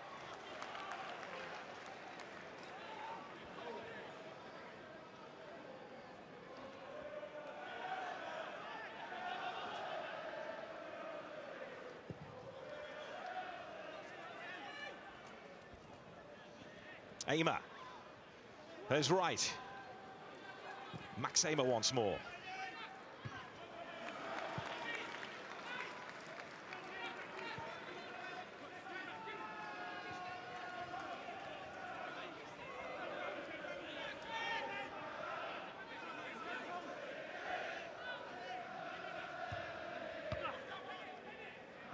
Landell. There's J. Emmanuel Thomas. Right. Now Byrne. Gillingham looking to try and flex their muscle again, and they have another free kick. A foul on Dak by Landell. There's another promising position for Dak as well. He'll be happy to get that foul since a late challenge from Landell. If anything, being a little bit further out, if he's going to take it, gives him even more room to get the ball up and over the wall. And saw what happened in the first half. Yeah, it was perfectly placed by Bradley Dack. Simon Moore offered a lot of that side of his goal in the first half, and he took up the invitation in style, did Bradley Dack.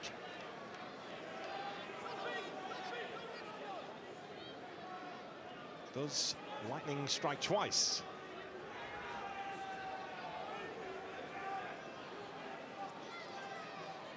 The wall is bouncing up and down before the free kick's even taken, so the message may well have got through from Chris Wilder to his players. It's J. Emmanuel Thomas, and it's straight down the throat to Simon Moore.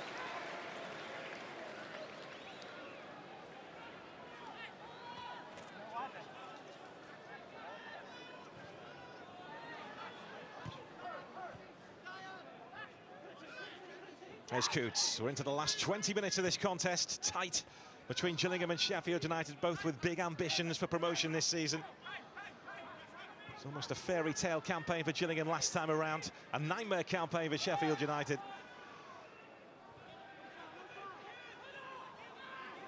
This is Billy Sharp.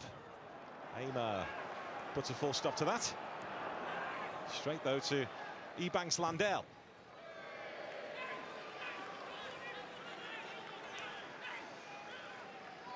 Well, he says it's not the impossible job, this, despite him being the latest Sheffield United manager to try and take on the challenge of getting them out of League One. He said there's no curse.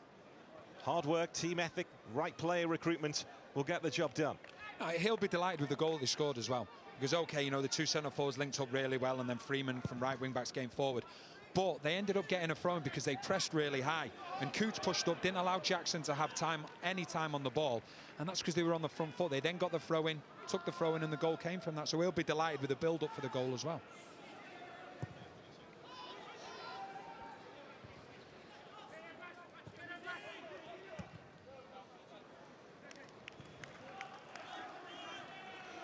It is international weekend. Scotland in action against Malta tonight, 7 o'clock, Sky Sports 1 and Sky Sports 5. And Northern Ireland are in Prague to face the Czech Republic tonight, 7:30, Sky Sports 2.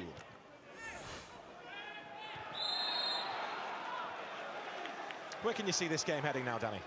I think you've got to say that Sheffield United, they're getting stronger as the game's going on. They're not allowing Gillingham any time on the ball. And it just could be a little bit of magic. You know, we haven't seen much from Emmanuel Thomas at the moment going forward. He's probably going to have possibly a say in the game. And then you've got the two forwards as well for Sheffield United as well. Clark. And this is Sharp as well. So I think it's going to be a little bit of magic that probably could separate these two teams. J. Emmanuel Thomas. There's Mark Duffy. Billy Sharp's on his way. So's Jonathan Bond. Brought into the club after a few mistakes were made by Stuart Nelson, who's on the bench here for Gillingham.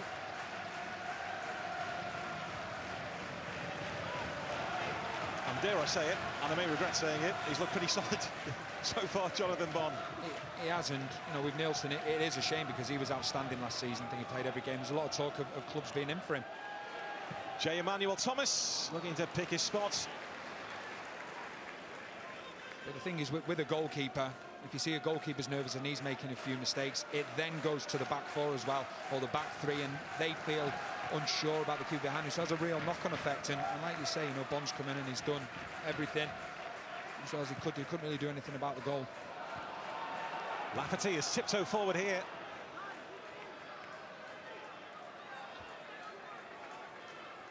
Yeah, a lot of the mistakes that Stuart Nelson was making this season were shots from distance. He's made some brilliant instinctive saves, most notably against Watford in the EFL Cup win for Gillingham. Those mistakes have cost him his place in the team, and Jonathan Bond, the number 1 here for now.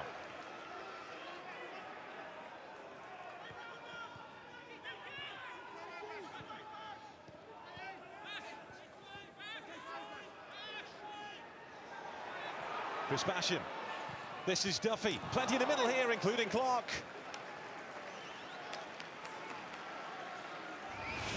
Great build-up once again. Basham, he's the one driving with the ball this time. You've seen him getting forward more as well. Good ball to Duffy, and he plays it. And Clark just can't get enough on it to send it towards the goal, and ends up going wide. A great build-up play once again. Sheffield United definitely looking the more dangerous every time they're going forward. Double change on the way here from Gillingham. Jamie O'Hara, one of those that's about to come on. And Rory Donnelly also coming on. You'll have to take our word for that, because that board is not shining brightly here. And that's what the players are saying as well. They don't know themselves. Off goes Jay. Emmanuel Thomas. Not quite been his day. And also Bradley Dack makes way as well. So Rory Donnelly, a striker who scores in patches. Had a really good middle part of the season last time around. He's on. And on comes Jamie O'Hara, living back in the Kent area now. His family are Gillingham fans. His cousin a season ticket holder here. Again, an experienced head that Justin Edinburgh has been able to bring in the summer. And, you know, like Kincheski as well, he will give experience to the young players around, because there is a lot of young players within this squad, and they'll grow, they'll see how the more senior professionals are doing things, and more often than not, when things aren't going right, you know, they'll just calm things down as well. Well, Justin Edinburgh, just a little bit of a ticking off there from the referee. Wasn't happy that he couldn't make the changes before Leon Clark had that opportunity.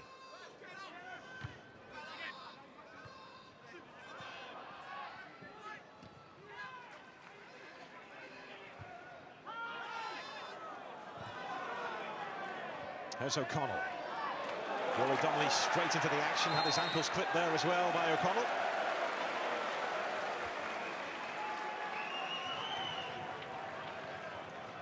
So striker Rory Donnelly that Justin Edinburgh is trying to push the right buttons to get the best out of. As I mentioned, he tends to score in patches and had a really good middle part of the season last time around, but then fell away. He can, though, be clinical.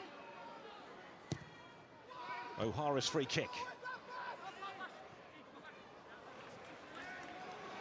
Donnelly bullied off the ball by Basham. And Basham couldn't escape Burns' clutches.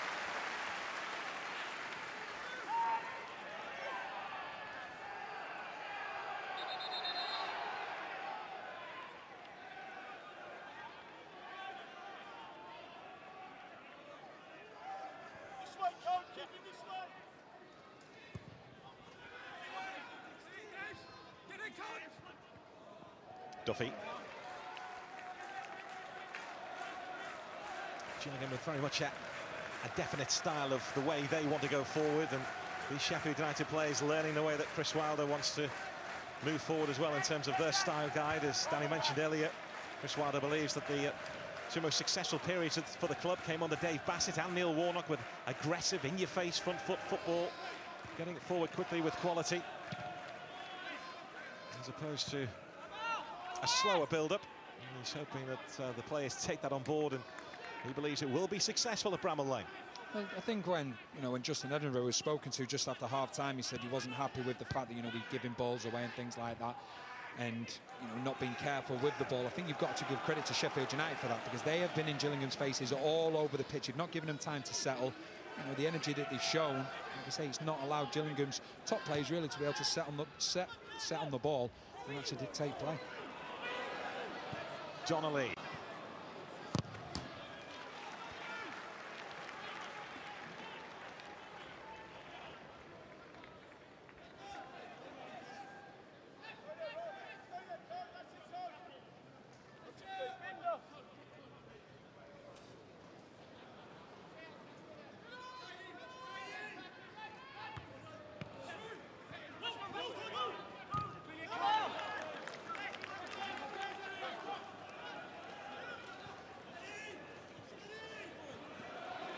Hesburn.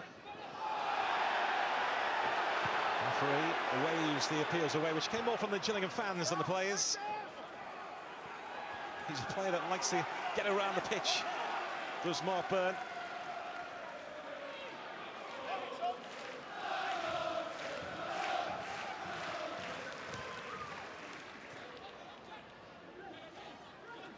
O'Hara. Sheff Lge. A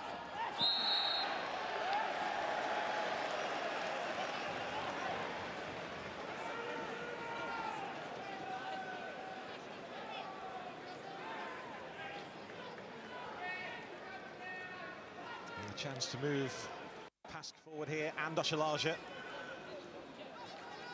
Jamie O'Hara spots this free kick up.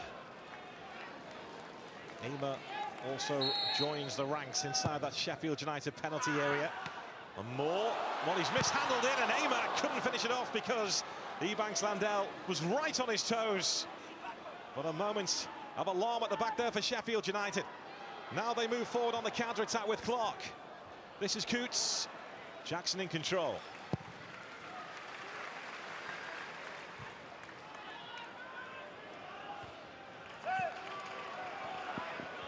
Donnelly.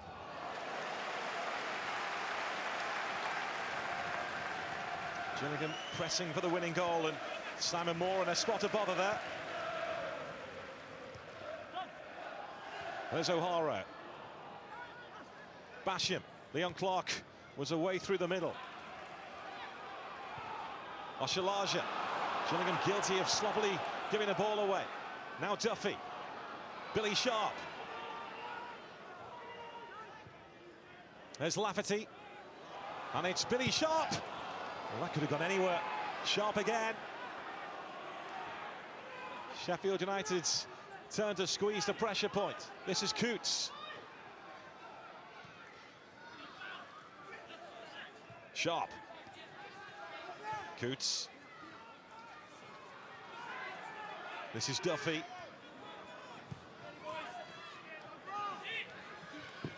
Jackson. Winning that particular battle, but then losing round two. And Sheffield United will settle for this corner. Once again, the movement from Sheffield United, they're getting the midfield runners game forward, and sometimes Gillingham players are finding it hard to keep track of them and to actually follow them. And when they are losing the ball, Sheffield United, they're so quick in getting it back as well. They're attacking the end where the 400 fans are. Sheffield United. Coots with that corner. It's a deep delivery. Leon Clark again looking to put himself around.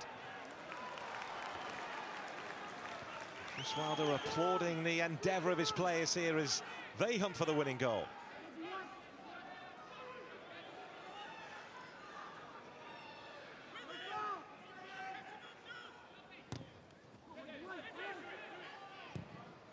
Sheff Lge.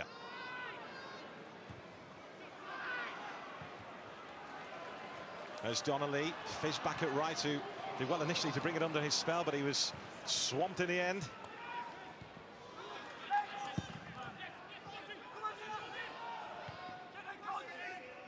A little bit of tension around here. Billy Sharp.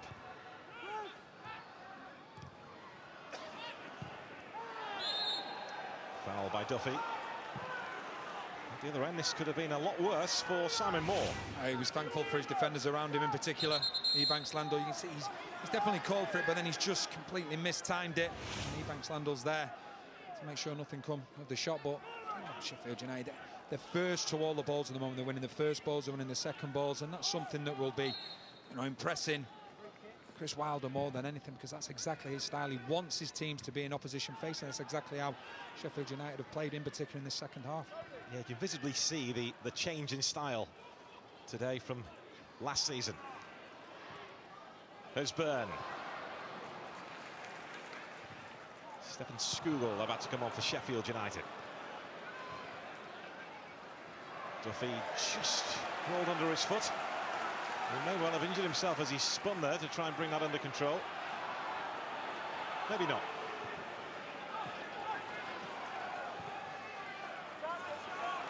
He's hobbling a bit, Mark Duffy. There's Jackson. Right. Straight to Clark. Now it's Billy Sharp. Clark again. Gillingham with plenty back here. Duffy. Clark's on his way. And Clark gets to it ahead of Bond. Billy Sharp's in the middle. Leon Clark tries to pick out his strike partner. Drops here to Basham. Now Duffy. Mark Duffy hasn't found his targets this afternoon, Mark Duffy. And a few efforts at goal.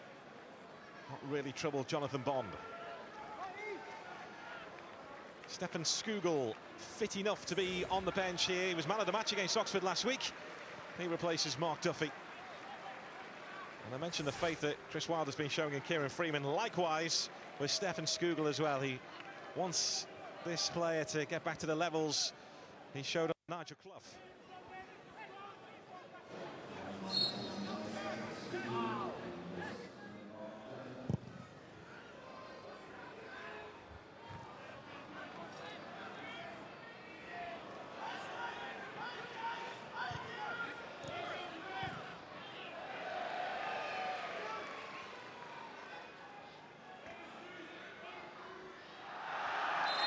Sheff Utd Lge trying to show fleet of foot.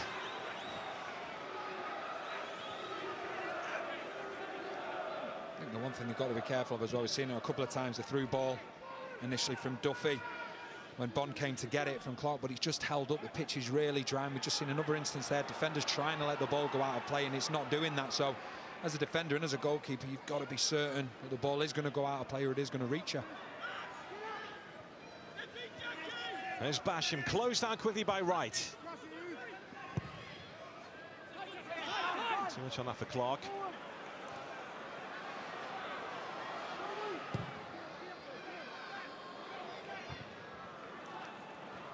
Jamie O'Hara. Remember in a London derby last season against Charlton, ran the show for Fulham but was released. Well, the Craven Cottage Club in the summer hasn't done much football-specific training since then, since he left Fulham till Gillingham signed him. Justin Edinburgh was constantly on the phone to him in the summer trying to convince him to move here. Byrne. It's the third time he's had a crack.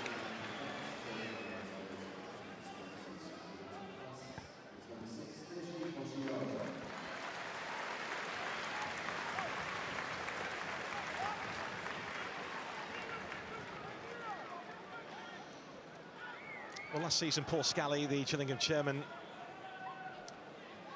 told Justin Edinburgh, just make sure that we stay out of trouble in League One. He did more than that last season. And because of the campaign they had, albeit didn't end the way they wanted it to, expectations has risen here. As it stands, they are holding the big hitters of Sheffield United to a draw. There's no question about it. Justin Edinburgh, a fiercely ambitious man, is trying to take this club into the Championship.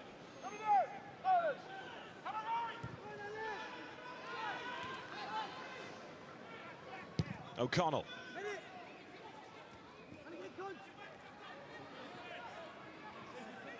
There's Freeman, the man who levelled up for Sheffield United. Basham.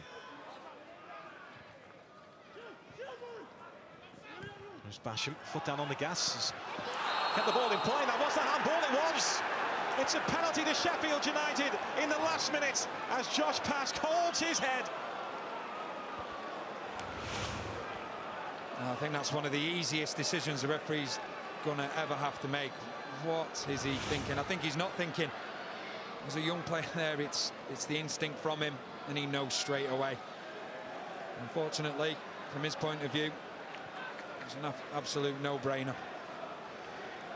The 18-year-old inexplicably putting his hand out and presenting Billy Sharp with this opportunity to surely win the game for Sheffield United.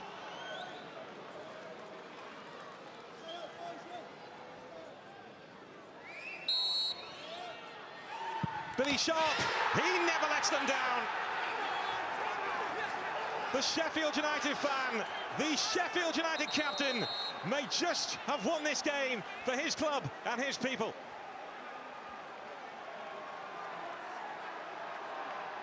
Well, he'll be devastated as an 18-year-old, but it's a poor mistake from him. Great penalty from Sharp. Bond goes the right way. The power he's got in it, there's nothing Bond can do about it. He's trying to point into the left to say he's going to dive to his left. But this, put it down to youth, naivety. He knows, I think he's worried that behind him is a player for Sheffield United that's probably going to put the ball into the back of the net. But he knows, like I say, he learns, he gets older. But you've got to say that man and Sheffield United, based on their performance, you've got to say that they deserve to get the 3 points.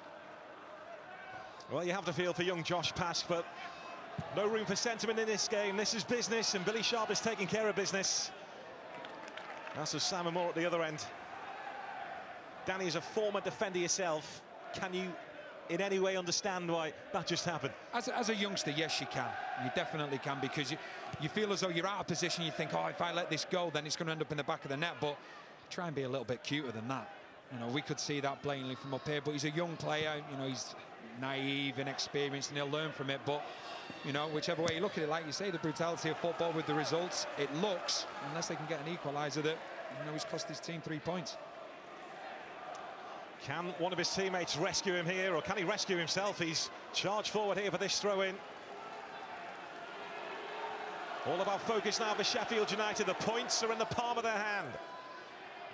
Sheff Utd Lge's header.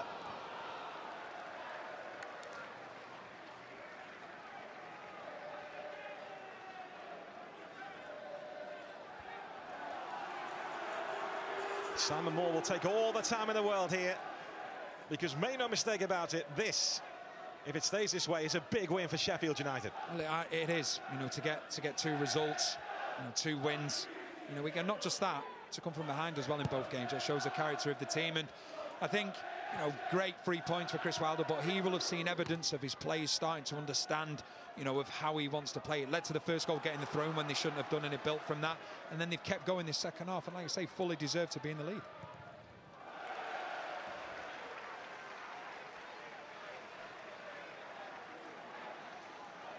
Well, it was a miserable old day here for Sheffield United last season. Ripped apart on the opening day, losing by 4-0, but Chris Wilder may just have constructed a victory on their return to this part of the world.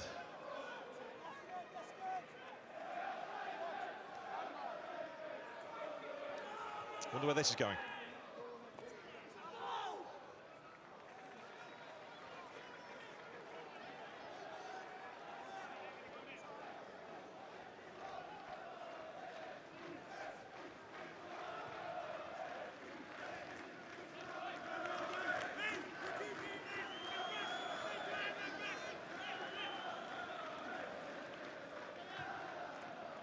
There's Freeman.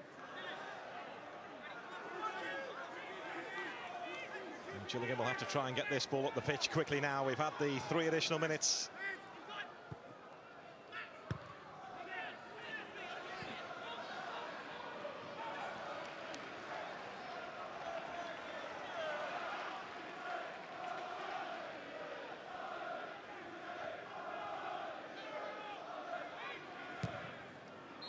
Sheffield United could well be stirring. The Sheffield United fan, who's now the manager, Chris Wilder, has plotted the downfall here of Gillingham. And the Sheffield United captain, another blade, Sheffield born and bred, Billy Sharp, stepping up when it mattered most, keeping his cool, holding his nerve to slam home the winning penalty after young Josh Pask inexplicably handled the ball inside his own penalty area. He will learn from that. Kieran Freeman had level for Sheffield United after Gillingham had hit the front through a Bradley Dack free kick. Tough to take for Gillingham, but Sheffield United show what they're all about under Chris Wilder here. Josh Pask, a moment to forget, but he will learn from that experience. Yeah, definitely, without question. And as a young lad, you know, he'll look back at it later on or tomorrow, you know, think to yourself, what was he doing? But just the spur of the moment. But that man, Chris Wilder, yes, he'll be delighted with the 3 points, but I think it was the manner of it as well. You know, he will be starting to see a Sheffield United that really embodies him, the way that he wants the football to be played. And you've got to say, fully deserved the 3 points, no doubt about it. And like I say, their workmanship, their endeavour, the way it led to the first goal, chasing down, harrying, and the way they went about winning the first and the second balls. Will have been a pleasure for Chris Wilder to see, and he'll be absolutely delighted with his players. Yeah, and once again showing their powers of recovery, because they've been up against it at the start of this season. Last week they came from behind to beat Oxford. This week at such a difficult place to come as well. They have done the same again, and Chris Wilder getting his players into a huddle at the end here. We've seen this before from Chris Wilder, to make sure that he delivers some instructions, a little bit of critical assessment to his players there right after the final whistle. Well, he'll be telling him, we'll be saying to him, well done, that's exactly what I want from you. You know, we've been working hard in pre-season. You know exactly what I expect. You know, and you've done it, and see what happens when you do as I'm saying. You know, we have that intensity, we have that high press, which is exactly what I want from you. And he's saying that to his players, and now they're going to, you know, applaud the supporters, and supporters will appreciate that, because that's the style of play, up and at them, that the Sheffield United supporters want. And you can see Chris Wilder as well going over there, because he's Sheffield United through and through. And he's showing that work ethic, or his team have today, and also that togetherness as well, that he wants from his Sheffield United players. He beats the blade on his chest, because Sheffield United have beaten Gillingham here by 2-1. Let's get some reaction by joining David Craig. Kieran Billy, congratulations. Kieran, a rare goal for you, but how important was it to getting you this victory? Yeah, I thought first off I should have got a goal. I just couldn't get it out of my feet, but I felt something coming with me getting in there. Luckily, it dropped me in the box and I scored. Billy, just how mentally strong do you have to be? 89 minutes on the clock and a penalty to win the game. It's even harder when the keeper comes over and gives a bit of sledging, but I managed to keep my cool and put it away. And like Kieran said, I thought we've done well today. Away from home, we've not really looked like winning games, but today I thought we thoroughly deserved the win. Can you tell us what it was? Was it clean sledging? No, I can't mention what he said, but it's all part of the game, and fair play to him. Tried to put me off, but today I got the better of him.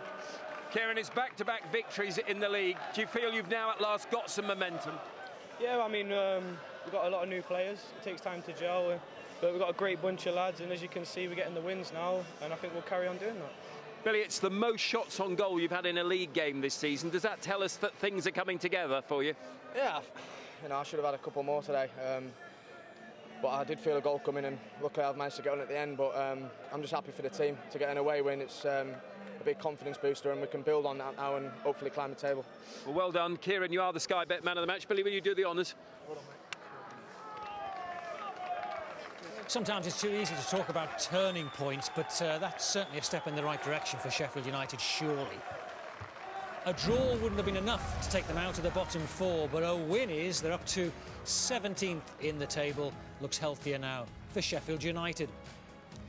Gillingham had a chance to go really high in the table, but they're in 8th position and still on 10 points in Sky Bet League One. Sky Bet Championship is back this coming weekend. 3 games for you. On Friday, Reading Ipswich. On Saturday, Derby Newcastle. And next Sunday, Aston Villa against Nottingham Forest, all on Sky Sports 1. And on Saturday, it's the Manchester Derby, United against City from 11:30.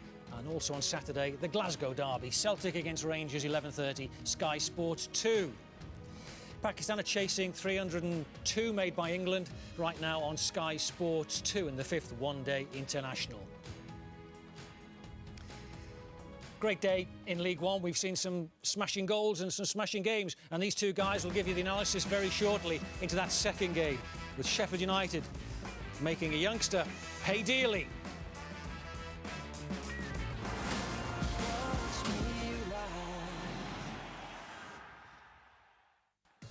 The Blades cut the mustard, but the Gills went ahead. Bradley Dack, fantastic free kick before Billy Sharp got to work, handed an equaliser on the plate to Kieran Freeman.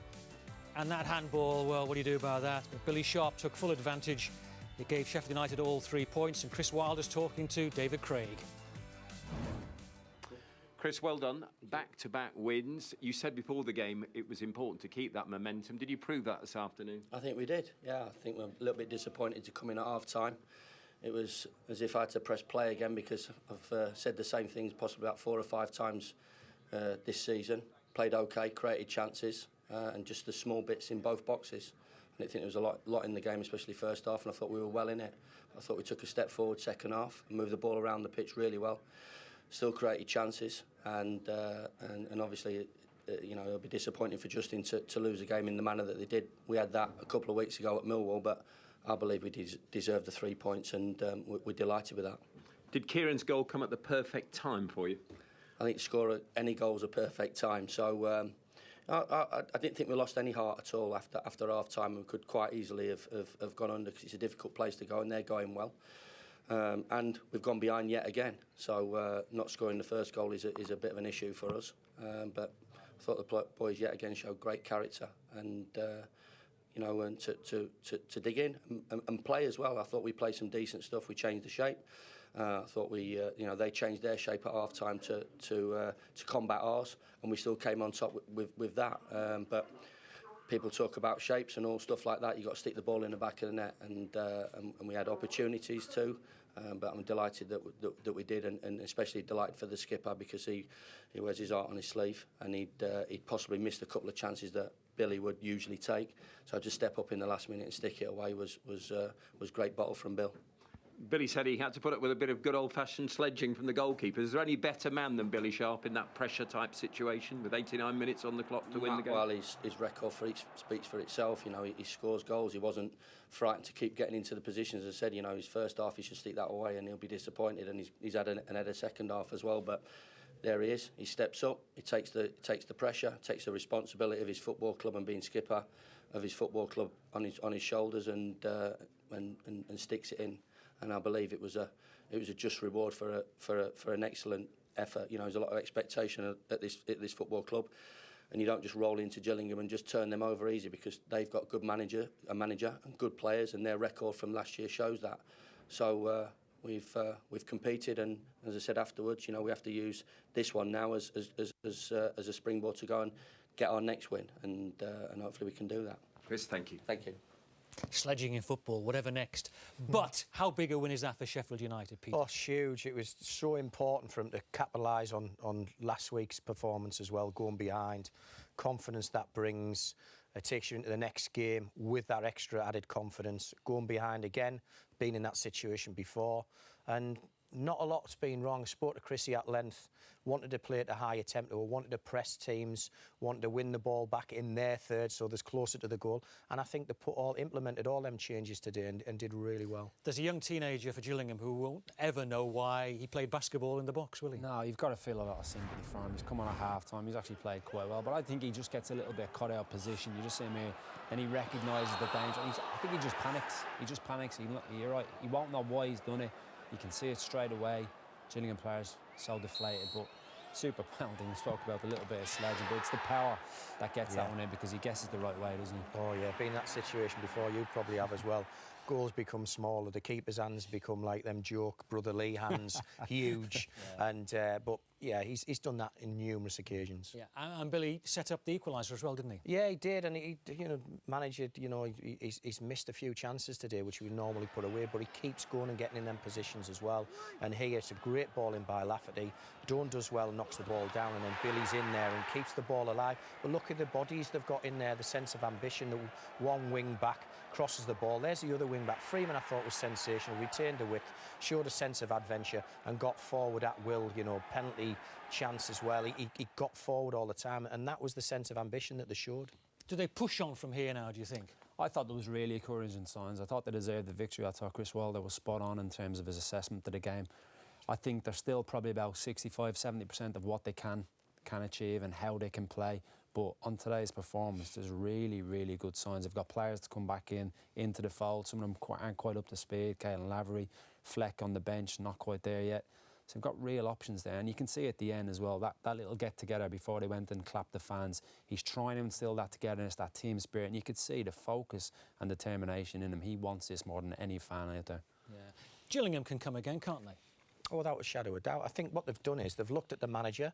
There's been admiring glances for what the jobs he's done coming out of non-league, going into the league, you know, Newport, and then getting an opportunity here. And they've backed him with money to spend, as in on wages, because they realise that if they don't, and they don't give him an opportunity to progress himself with the football club, he might go elsewhere. So, I mean, I look at their squad that they've got in there. They were inexperienced. He's readdressed the balance by bringing some experience in Konchesky and O'Hara and people like that. They'll definitely come again. And we've said before the game began, Bradley Dack was a phone call from leaving the club.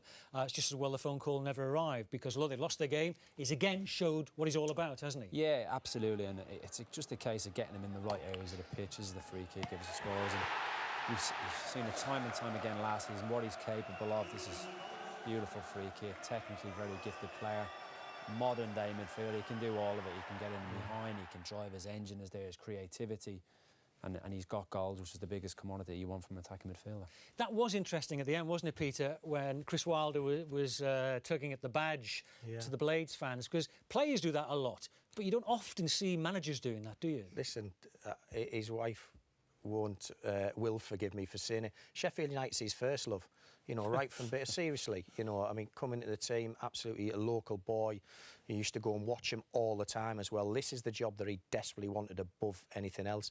He won't forgive me for saying that he's got a tattoo, a Sheffield United tattoo underneath the sock. It's a poor tattoo, but that's what the club means to him. He's been part of the fabric. He's come back again and he wants to deliver for these fans. And he says about Billy Sharp as well. It's interesting, we said before, and the captain and the manager with, you know, that blood running through the veins. And it's a city where there's that joint rivalry as well. But it meant so much to him. He's a really very good coach. He uses the transfer market well. He's got an incredible knowledge and depth of knowledge of the non-league and the lower divisions as well, which will stand him in good stead, so he doesn't have to spend a fortune.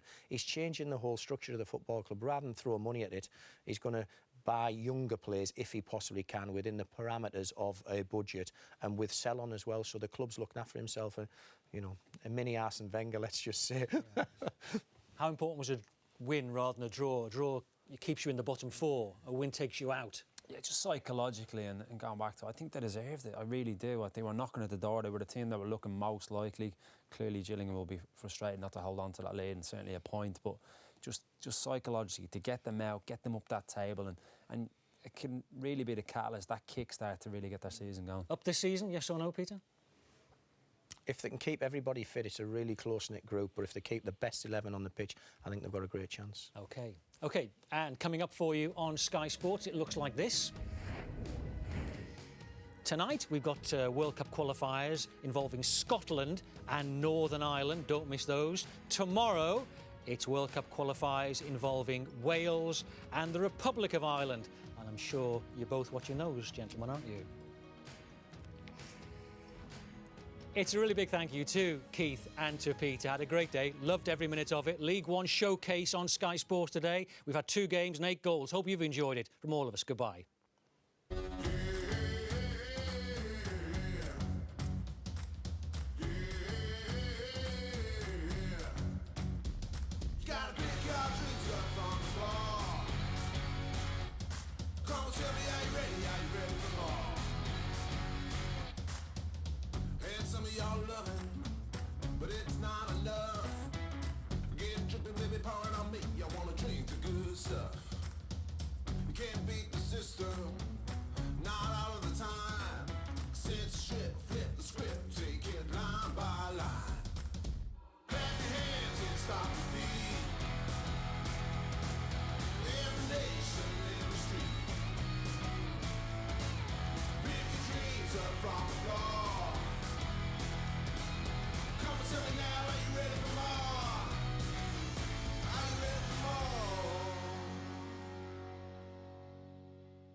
Enjoy Sky Sports Live. On all screens, on the go, and the best bits on demand.